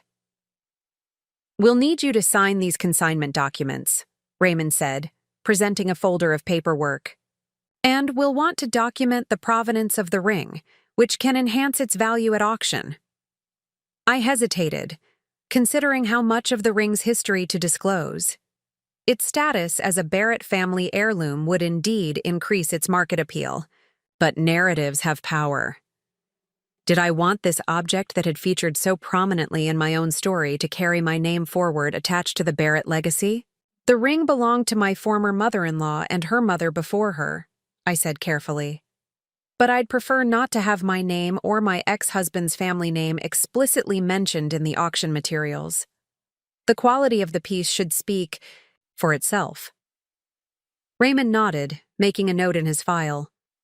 "We can describe it as, from a distinguished Boston family collection, without specific attribution. That provides provenance without personal details." The compromise felt right, acknowledging the ring's history without binding my identity to it any further. I signed the necessary documents, officially setting in motion the transformation of the Barrett family heirloom into purpose-driven seed. Capital. Leaving the appraiser's office, I felt a distinct shift in my emotional landscape. The confrontations with Elaine and Caroline had established boundaries. The lease signing had created foundation. Now, consigning the ring for auction represented release, completing a cycle that would allow new growth to flourish. I walked to the new office space, keys in hand, ready to begin the physical setup that would bring purpose-driven from concept to reality. The midday sun warmed the brick buildings of Fort Point, casting clear shadows and illuminating the harbor's blue expanse visible at the end of the street. The empty loft welcomed me with potential, clean surfaces waiting for function, and personality. Standing in the center of what would become our main workspace, I made a slow circle, envisioning computers and creative materials, collaboration sessions and client presentations. This space would harbor not just a business, but a philosophy. That marketing could serve meaningful causes. That professional excellence could align with personal values. That purpose could drive profit rather than the reverse. My phone rang. Maya Gonzalez, calling a day ahead of our scheduled meeting. "Olivia? I know we're not meeting until tomorrow, but I've been thinking nonstop about your concept since we spoke. I have some ideas I'd like to run by you. Are you free for coffee this afternoon?" Maya's enthusiasm ignited my own. "Actually, I'm standing in our new office space right now. Why don't you join me here instead? I can text you the address." "You've already secured an office? You're not wasting any time." "No more wasting time," I agreed. "I've done enough of that." While waiting for Maya to arrive, I created a simple floor plan, marking areas for different functions and noting measurements for furniture I would need to order. The practical tasks grounded the abstract vision, making it increasingly real with each decision. Maya arrived carrying 2 coffee cups and a portfolio overflowing with notes and sketches. At 36, she brought a wealth of digital marketing expertise, having led campaigns for major corporations before growing disillusioned with selling products people didn't need. Her enthusiasm for Purpose-Driven's mission was evident in the volume of ideas she had generated overnight. "I couldn't sleep," she admitted, spreading materials across the floor of the empty conference area. "The concept you described hits exactly what I've been missing in my work, meaning beyond metrics, purpose beyond profit." We spent 3 hours reviewing her proposals for digital strategy, potential client approaches, and partnership opportunities. Her vision aligned perfectly with mine while adding technical dimensions I hadn't fully developed. By the time we finished our impromptu planning session, she had verbally committed to joining Purpose Driven as Digital Strategy Director, pending formal agreement on compensation and equity structure. "I can start immediately," she said as we wrapped up.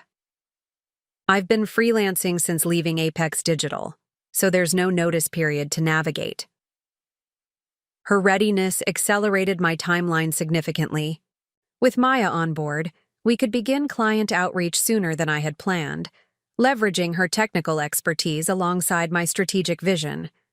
As evening approached, I locked the office and headed home, energized by the day's developments. Less than 24 hours, I had secured physical space, initiated the ring's transformation into capital, and gained a key team member. Purpose Driven was rapidly evolving from concept to reality. At my apartment, I found an email from James, confirming Friday's meeting at a neutral location, a private room at a restaurant equidistant from our respective homes. William would join us there at 7 p.m. The formal tone and careful wording suggested James was approaching this mysterious discussion with uncharacteristic sensitivity to all parties' comfort. I spent the evening finalizing materials for tomorrow's meeting with Daniel Kim, the graphic designer whose minimalist aesthetic would be perfect for Purpose Driven's visual identity. While working, I received a text from William. "Thanks for agreeing to Friday's meeting. It means a lot."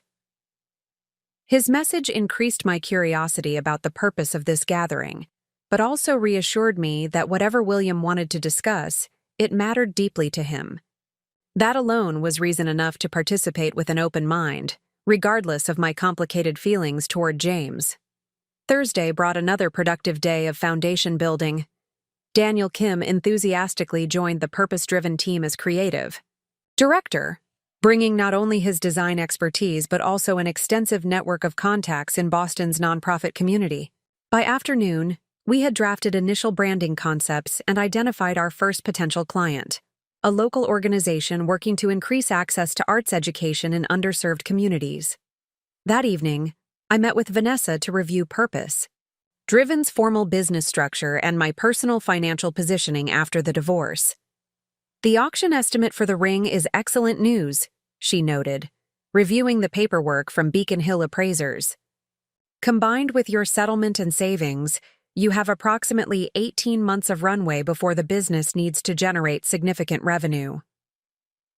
"We'll be generating revenue much sooner," I said confidently. "Maya and Daniel bring established client relationships that should convert quickly, and we're meeting with our first prospective client next week." Vanessa smiled at my certainty. "I've never seen you this energized about work, not even when you were leading major campaigns at your previous firm." Her observation resonated with my own experience of the past few days. The focused intensity I brought to launching Purpose Driven differed fundamentally from my approach to corporate roles during my marriage. Those positions had been chosen for compatibility with Barrett family expectations and James's career demands rather than alignment with my deepest values and ambitions. "It feels different," I acknowledged, "like I'm building something that integrates all parts of myself rather than compartmentalizing my professional identity to fit external expectations." "That's what happens when you reclaim your narrative," Vanessa said. "You're not just starting a business, you're redefining how you engage with your work and your life." Her framing captured exactly what these past days of transformation had accomplished.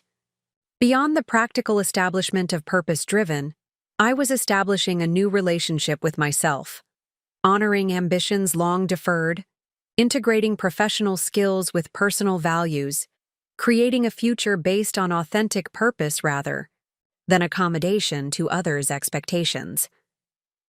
Friday arrived with a mixture of anticipation and apprehension.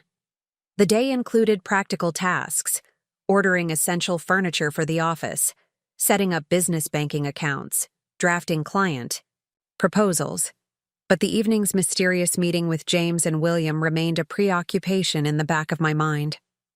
I arrived at the restaurant 5 minutes early, having chosen a simple black dress that conveyed professionalism without formality. The host escorted me to a private dining room where James already waited, standing as I entered. At 45, James Barrett remained conventionally handsome, silver beginning to threaten the dark hair at his temples, his athletic build maintained by the personal trainer he had engaged after turning 40. He wore the same expression of controlled neutrality I had seen during our divorce proceedings, revealing nothing of his thoughts or feelings. "Olivia," he said by way of greeting, "thank you for coming." "William asked," I replied simply, taking a seat across the table. "How is he?" A flicker of something, regret, acknowledgement, crossed James's features. "He's processing a lot of changes, but he's resilient." The observation could have been a starting point for genuine conversation about William's well-being, but James's phone buzzed before I could respond. He glanced at the screen. "That's William. He's just arriving." Moments later, the door opened to admit my former stepson, whose growth spurt over the past year still startled me. At 16, William stood nearly as tall as his father, though his lanky frame and the camera bag perpetually slung over his shoulder gave him a distinctly different presence. Creative, observant, less concerned with conventional impressions. "Liv," he said, coming directly to embrace me before acknowledging his father with a more reserved nod. "Thanks for making this happen." "Of course," I replied, studying his expression for clues about this meeting's purpose. Though I'm still not clear on what this is. William took a seat at the head of the table between James and me, placing a folder on the surface before him. "I asked Dad if we could meet because there's something important I want to discuss. With both of you. Something legal." James maintained his neutral expression, but I noticed his hand tightening slightly around his water glass. "I've been doing research," William continued, opening the folder to reveal printed documents about step-parent adoption in Massachusetts. The statement caught me completely off guard. Of all the possible topics for this meeting, adoption had never crossed my mind.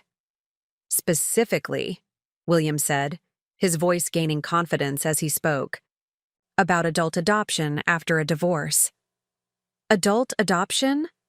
My confusion must have shown on my face, because William continued with increasing urgency.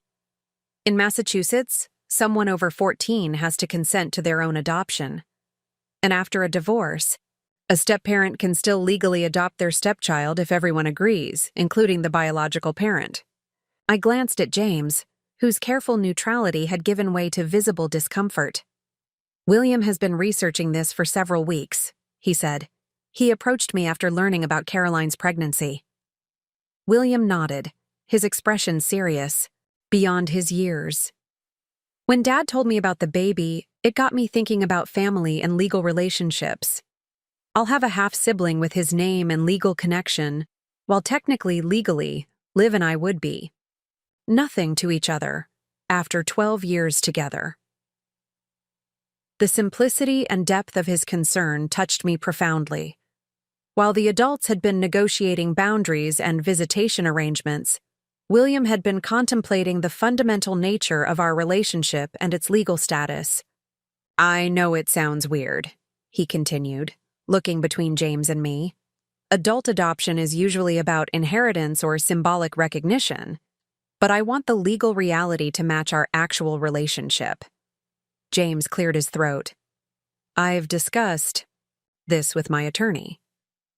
While unconventional after a divorce, it's legally possible if all parties consent. I've told William I'm willing to consider it, pending your thoughts and legal advice." The unexpectedness of James's position stunned me almost as much as William's request. This was not the man who had betrayed our marriage, or the father who had recently considered limiting my contact with his son. This was someone recognizing a truth that transcended his own comfort, that William and I had a relationship worthy of legal recognition, regardless of my marriage's failure. "I know it's a lot," William said, misinterpreting my silence as hesitation. And I understand if you need time to think about it. But I wanted you both to know this matters to me. Finding my voice, I reached for William's hand across the table. I'm not hesitating because I'm uncertain. I'm just moved that you would want this. Of course I want it, he said with the directness of adolescence. You've been more consistently present in my life than anyone except Dad. You're the one who supported my interest in film when everyone else called it a hobby. You're the one who showed up to every school event, even when Dad was working late. His words echoed the reality I had described to Caroline. A relationship built on daily involvement and genuine connection rather than biological obligation. That William perceived and valued this connection enough to seek legal recognition for it reinforced the significance of the role I had played in his life. If you're both open to considering this, I said carefully, then I'd like to discuss it with my attorney to understand all implications. But William, please know that regardless of legal status, you will always be family to me. The tension visibly drained from William's shoulders at this assurance. That's all I'm asking right now, that you both consider it. James studied his son with an expression I hadn't seen before. A mixture of respect and something like regret. Your persistence on this has been illuminating, he said. It's made me reconsider some assumptions about relationships and legal recognition. Coming from James, this acknowledgement represented significant growth. The man I had married rarely reconsidered his positions or acknowledged the validity of perspectives different from his own. We should order dinner, William suggested, practical now that his primary objective had been achieved. I'm starving. As we reviewed menus and placed orders, the initial tension gave way to a surprisingly civil conversation. William served, as both buffer and bridge between James and me, his presence creating space for interaction that avoided both the intimacy of our marriage and the adversarial nature of our divorce. Over dinner, William shared updates about school projects and his latest short film, while James and I contributed questions and observations without directly engaging each other. This triangulated communication felt artificial but functional. New pattern establishing itself for future interactions centered on William's needs rather than our complicated history. When dessert arrived, William excused himself briefly, leaving James and me alone for the first time since our divorce proceedings. I need to say something, James said after a moment of awkward silence. Your relationship with William? I haven't always acknowledged its significance appropriately. The admission, though limited, represented more self-awareness than James typically demonstrated. I waited, allowing him space to continue. When Caroline raised concerns about William's resistance to her presence, my first instinct was to blame your influence. It was easier than recognizing that I had disrupted his life without adequate consideration of the consequences. I nodded, acknowledging his statement without offering absolution. William's feelings are his own. He's old enough to form his own judgments about situations that affect him. Yes, James agreed, as his research into adoption has made abundantly clear. He's more thoughtful and determined than I sometimes give him credit for. This moment of genuine communication, not reconciliation, but mutual recognition of William's autonomy and the legitimate bonds he had formed, felt like a small but significant shift in our post-divorce dynamic. Not friendship, not forgiveness, but a practical acknowledgement that our lives would remain connected through William regardless of legal status. When William returned, he found a slightly altered atmosphere, not warmth between his father and former stepmother, but a tentative respect that might eventually allow for more constructive co-parenting than the strained arrangements of recent months.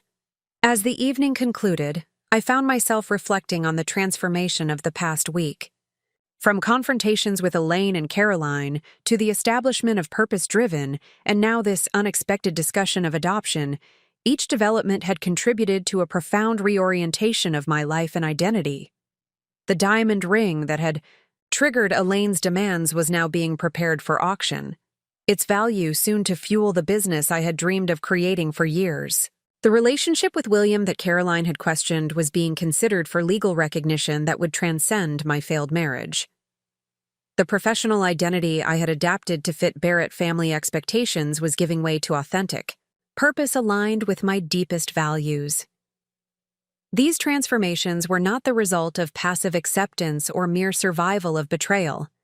They represented active reclamation of my narrative, deliberate choices to create meaning from disruption, conscious investment in relationships and work that reflected my authentic priorities rather than external impositions. As William and I hugged goodbye outside the restaurant, with James maintaining a respectful distance, I recognized that transformation was not a destination, but an ongoing process. The path forward would include more challenges, more decisions, more moments requiring courage and clarity. But standing there in the cool evening air, I felt a certainty that had been absent during the turmoil of recent months. Whatever came next, in my relationship with William, in the development of purpose-driven, in the continuing evolution of my post-divorce identity, I would face it as the woman I was choosing to become, not the woman circumstances had temporarily diminished.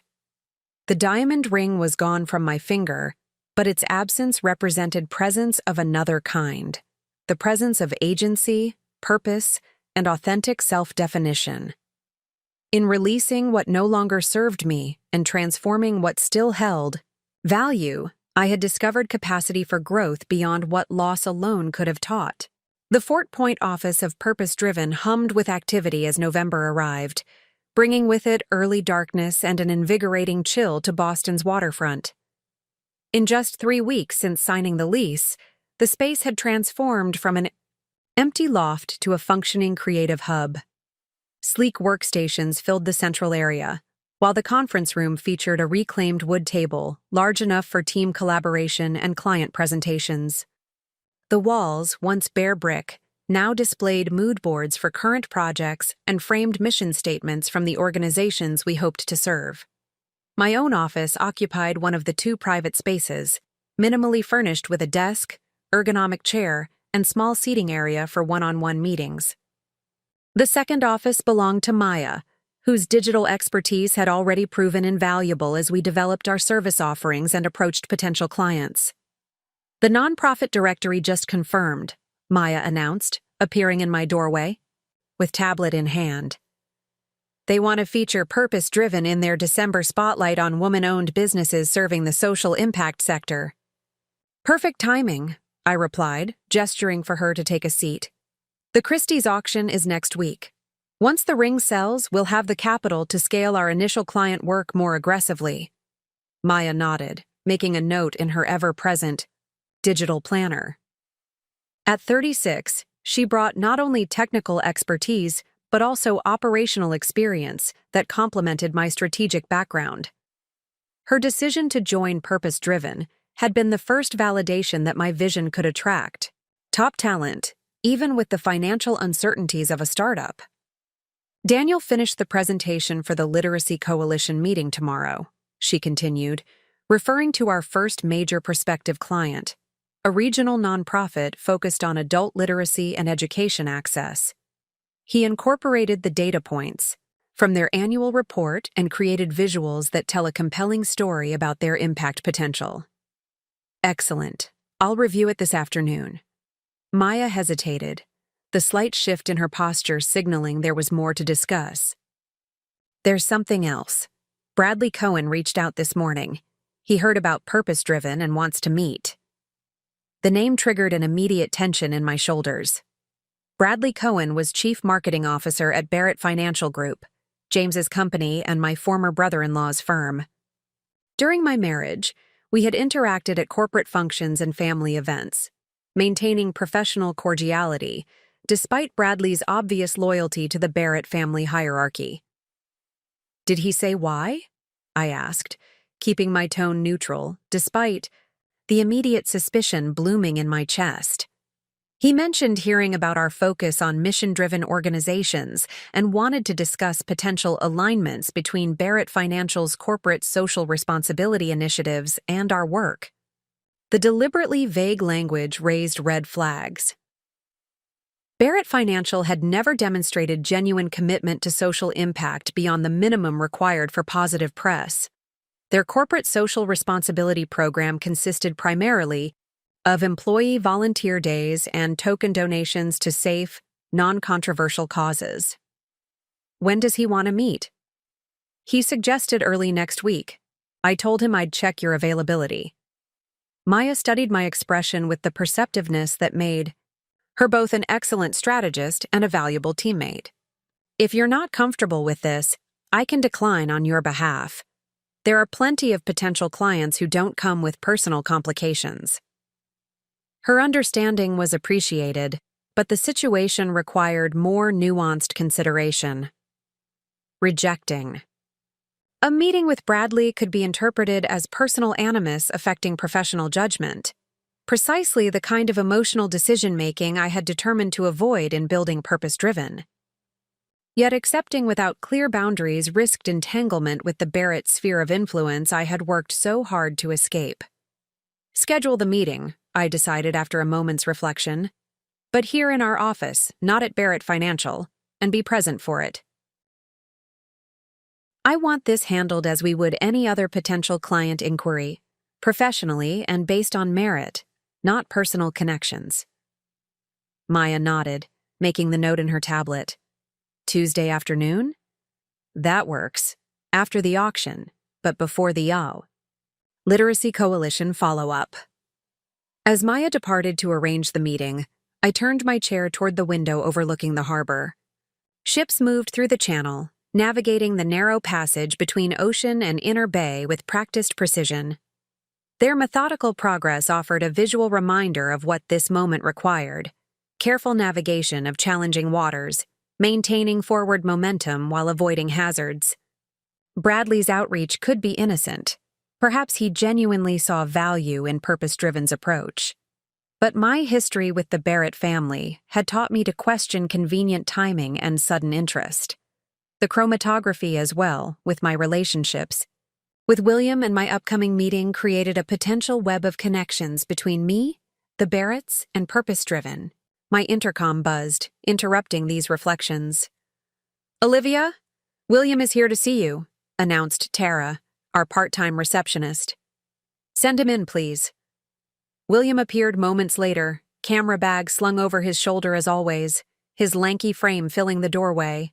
At 16, he seemed to grow visibly each week, his features increasingly resembling the Barrett family lineage, while his artistic sensibility and thoughtful nature reflected attributes I'd always encouraged. "Surprise visit," I said, rising, to embrace him. "Everything okay?" "Dad had a meeting downtown, so he dropped me here. Is that all right?" "I wanted to see your new office." "Of course it's all right. I'd love to show you around." William surveyed my office with obvious interest, noting the minimalist decor and harbor view. "This is nothing like Dad's office. His is all dark wood and intimidating furniture designed to make clients feel like they're in some exclusive club."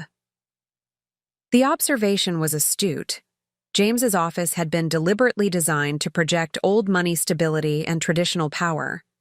Purpose-driven space reflected an entirely different philosophy: collaborative, transparent, focused on the work rather than status signaling. "Different priorities," I said simply, leading him into the main workspace where Daniel was creating graphics on his large monitor. "William, this is Daniel Kim, our creative director. Daniel, this is my stepson, William." The introduction came naturally, without qualification or explanation about our technical relationship status. The adoption discussion remained ongoing, with attorneys from both sides reviewing implications and drafting potential agreements. Regardless of legal formalities, William was family in every way that mattered. "The filmmaker," Daniel said, extending his hand. "Olivia mentioned you're working on a documentary project." William brightened immediately.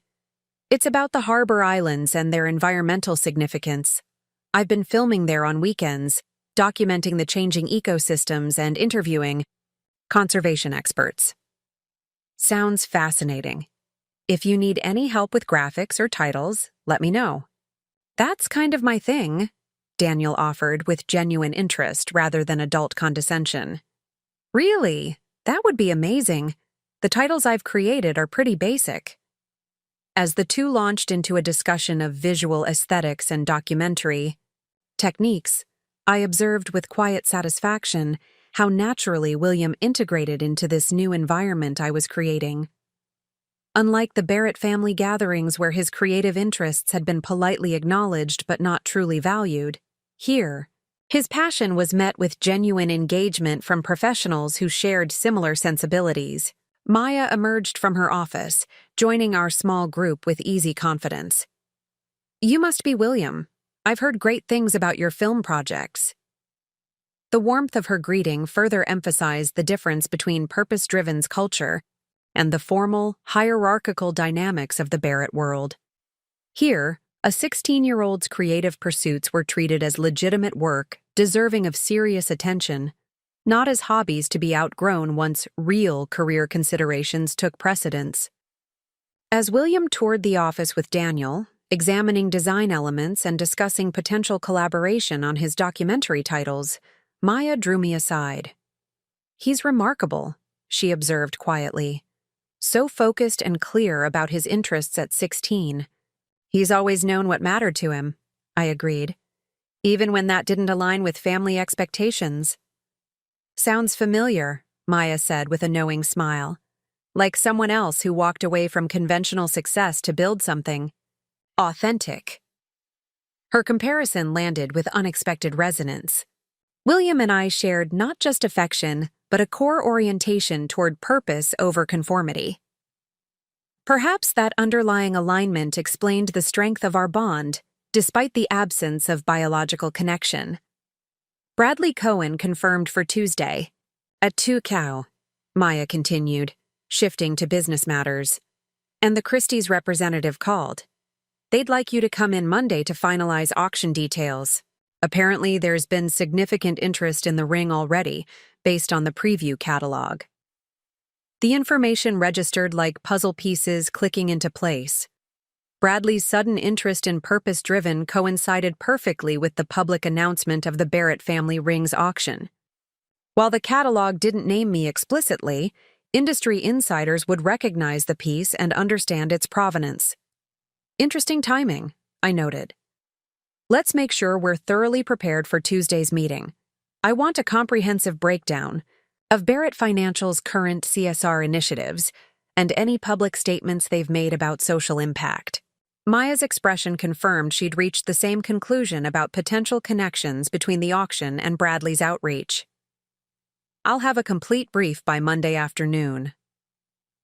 William returned from his tour with Daniel, his enthusiasm palpable. "This place is incredible, Liv. It's exactly what you talked about wanting to create all those years ago." His comment stopped me short. "You remember those conversations?" "Of course. You used to talk about it when you'd drive me to film workshops. How marketing could help organizations doing important work reach more people. How you wanted to create an agency that measured success by impact, not just profit." He shrugged, as if the memory were obvious. "You were always most animated when discussing that dream." The realization that William had been absorbing those casual remarks, statements made during car rides when I thought he was focused on his own thoughts or projects, was profoundly moving. While I had been carefully compartmentalizing my professional aspirations to fit Barrett expectations, this observant child had been recognizing and remembering my authentic passions. "Well, now you're seeing it become reality," I said, emotion making my voice slightly unsteady. "It suits you," William replied with teenage directness. "You seem different here, more yourself." The simple observation captured exactly what these weeks of transformation had accomplished. In reclaiming my professional vision, establishing physical space aligned with my values, and building a team that shared my purpose-driven approach, I was indeed becoming more authentically myself. Our conversation continued over an impromptu lunch ordered from a nearby cafe, with William sharing updates about school and his documentary project, while I offered insights about purpose-driven's development. The easy exchange reinforced what the adoption discussions had formalized, that our connection transcended legal definitions or marital status. After William departed to meet his father, I returned to my office with renewed focus, reviewing the Literacy Coalition presentation and making strategic notes for Tuesday's meeting with Bradley. The afternoon passed in productive flow, each task building momentum for Purpose-Driven's official launch in the coming weeks. As evening approached, I received an unexpected call from Vanessa. "I just heard something you should know about," she said without preamble. "James filed additional paperwork this morning regarding William's adoption request. He's adding conditions." The statement halted my previous train of thought completely. "What kind of conditions?" "Financial separation between you and William until he turns 21, specifically preventing him from accessing any Barrett family trusts through the adoption relationship, and formal acknowledgement that the adoption doesn't create any business connection or conflict of interest between you and Barrett Financial Group." The conditions revealed James's persistent focus on protecting Barrett assets above all else, the same priority that had motivated the original prenuptial agreement 12 years earlier. Yet there was something different about these specific protections, something that suggested external influence rather than James's typical concerns. "This feels like Elaine's hand," I mused aloud. "The timing is too perfect, with the ring auction next week and Bradley Cohen suddenly interested in Purpose-Driven." "Possible," Vanessa agreed. "Though James has his own financial anxieties to motivate these conditions. Either way, the requirements aren't unreasonable from a legal perspective. They protect Barrett family assets while still allowing the adoption to proceed." "And William? Does he know about these conditions?" "James's attorney indicated they've discussed it with him, and he doesn't object. His primary concern remains the legal recognition of your relationship, not financial considerations." The information aligned with what I knew of William's priorities and values. Unlike the materialistic orientation that dominated Barrett family culture, William had always shown remarkable indifference to wealth and status. His interest in the adoption stemmed from emotional and identity concerns, not financial calculations. "I'll sign whatever necessary to move forward," I decided. "The conditions actually align with my own preferences. I've never wanted access to Barrett family resources, and maintaining clear separation between personal-driven and Barrett financial is entirely appropriate." After ending the call with Vanessa, I remained at my desk considering these developments. The pattern was becoming clearer: Elaine's demand for the ring, Caroline's concerns about William, Bradley's sudden interest in Purpose-Driven, and now these specific conditions on the adoption. The Barrett family was systematically attempting to contain and control the ripple effects of my post-divorce choices. Rather than irritation, I felt a surprising sense of validation. These reactive measures confirmed that my reclamation of agency, keeping the ring, maintaining my relationship with William, establishing Purpose-Driven, represented meaningful challenges to the Barrett family's expectation of continued influence over my life. Each boundary I established necessitated their adjustment rather than my accommodation. Monday morning brought crisp fall weather and heightened energy as Purpose-Driven prepared for a consequential week. The Christie's appointment was scheduled for 11 a.m., followed by final preparation for Tuesday's meeting with Bradley and the Literacy Coalition presentation on Wednesday. The auction house's Boston office occupied a stately brownstone and back bay, its refined interior designed to create an atmosphere of tasteful wealth and cultural significance. The specialist who greeted me, Catherine Harmon, conveyed the perfect balance of professional expertise and personal warmth. "The response to the ring has been extremely positive," she explained, leading me to a private consultation room where relevant documentation awaited. Several serious collectors have expressed interest based on the preview catalog. The paperwork before me included final auction details, reserve pricing, and settlement arrangements. The estimate had been adjusted upward based on preliminary interest, with the ring now expected to fetch between $100,000 and $125,000. We've had particular interest from a Far East collector who specializes in American heritage pieces, Catherine continued, and a domestic buyer who focuses on Art Deco jewelry from prominent East Coast families. I signed the necessary forms, finalizing the ring's journey from Barrett family heirloom to purpose-driven investment. The transaction represented the last material connection to my marriage, transformed from symbol of commitment to catalyst for new beginning. The auction is scheduled for Thursday evening, Catherine confirmed. We'll notify you immediately of the results, and funds should be available within 7 business days. Leaving Christie's, I felt lighter, not just relieved of the ring's physical presence weeks earlier, but now freed from its liminal status as an asset in transition.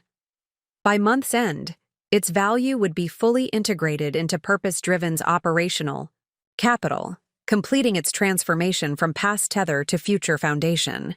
Back at the office, Maya had prepared a comprehensive briefing on Barrett Financial Group's corporate social responsibility initiatives, revealing exactly what I had suspected: superficial engagement with social causes, minimal financial commitment, relative to profits, and strategic selection of non-controversial issues that pose no challenge to their core business practices. Their annual report dedicates 3 pages to CSR activities, Maya noted, but their actual investment represents less than 0.2% of annual profits. It's classic woke washing, creating the appearance of social concern without meaningful action or structural change. The analysis confirmed my instinct about Bradley's outreach. Barrett Financial wasn't seeking authentic partnership with Purpose-Driven. They were looking for the appearance of social consciousness without the substance. The question remained whether Bradley was acting independently or at the direction of James or Elaine. Let's prepare a standard capabilities presentation, I decided, but include case studies specifically highlighting our commitment to substantive impact over surface-level corporate philanthropy. I want our values unmistakably clear from the outset. The remainder of Monday progressed with focused productivity as we finalized materials for both upcoming meetings. By evening, Purpose-Driven was fully prepared to navigate what promised to be a pivotal week in its early development. Tuesday dawned with unexpected news, a text message from William. Grandma Elaine found out about the adoption, major meltdown. Dad's dealing with it, but thought you should know. The message wasn't entirely surprising given the pattern of Barrett family reactions to my post-divorce choices. Elaine's opposition to the adoption represented consistent resistance to any ongoing connection between me and the Barrett family, particularly one that would be legally formalized despite the divorce. Thanks for the heads up, I replied. Are you okay? I'm fine. Grandma's drama doesn't change anything. Dad's still on board with the adoption. The assurance was welcome. Whatever Elaine's objections, James appeared committed to respecting William's wishes regarding our legal relationship. This represented significant growth in James's willingness to prioritize his son's needs over family pressure, a development I wouldn't have predicted months earlier. The morning passed quickly with final preparations for Bradley's visit. At precisely 2:00 p.m., he arrived at Purpose-Driven's office, his appearance exactly as I remembered. Tailored suit, confident posture, calculating gaze partially concealed behind practiced charm. Olivia, he greeted me with the polite warmth of a professional connection rather than former family member. Thank you for making time. The space looks fantastic, perfect embodiment of the Purpose-Driven concept. Thank you, Bradley. You remember Maya Gonzalez, our digital strategy director. The meeting began with standard pleasantries and overview of Purpose-Driven's mission and capabilities. Bradley listened attentively, offering appropriate responses and relevant questions that maintained the pretense of genuine interest. Only when the conversation turned to potential collaboration did his actual agenda begin to emerge. Barrett, Financial is expanding our community impact initiatives, he explained, using the corporate euphemism for philanthropic activities. We're particularly interested in the environmental sector, given current market focus on sustainability. Your expertise in purpose-driven messaging could help us maximize the reach and public awareness of these efforts.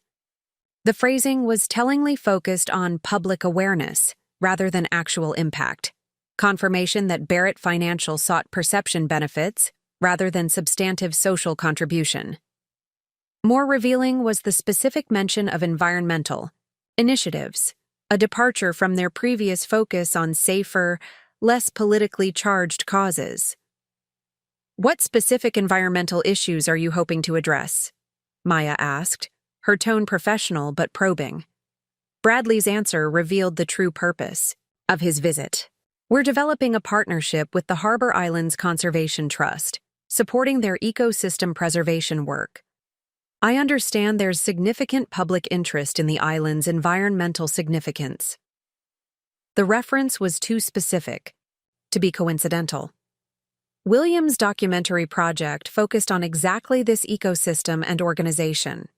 Bradley's sudden interest in purpose-driven and environmental causes connected directly to Williams' creative work I had consistently supported while the Barrett family had dismissed it as a hobby. That's certainly meaningful work, I responded neutrally. The Harbor Islands represent a unique ecological resource for the region. Exactly, Bradley agreed too eagerly. We see potential for a substantial initiative that would demonstrate Barrett Financial's commitment to local environmental preservation while creating positive visibility with key stakeholders. The conversation continued with Bradley outlining potential collaboration points between Barrett Financial's emerging environmental focus and Purpose-Driven's expertise in cause-related marketing. Throughout the discussion, he carefully avoided any reference to William, James, or the Barrett family connection, maintaining the fiction that this was a standard business development meeting. Up next, you've got 2 more standout stories right on your screen. If this one hit the mark, you won't want to pass these up. Just click and check them out.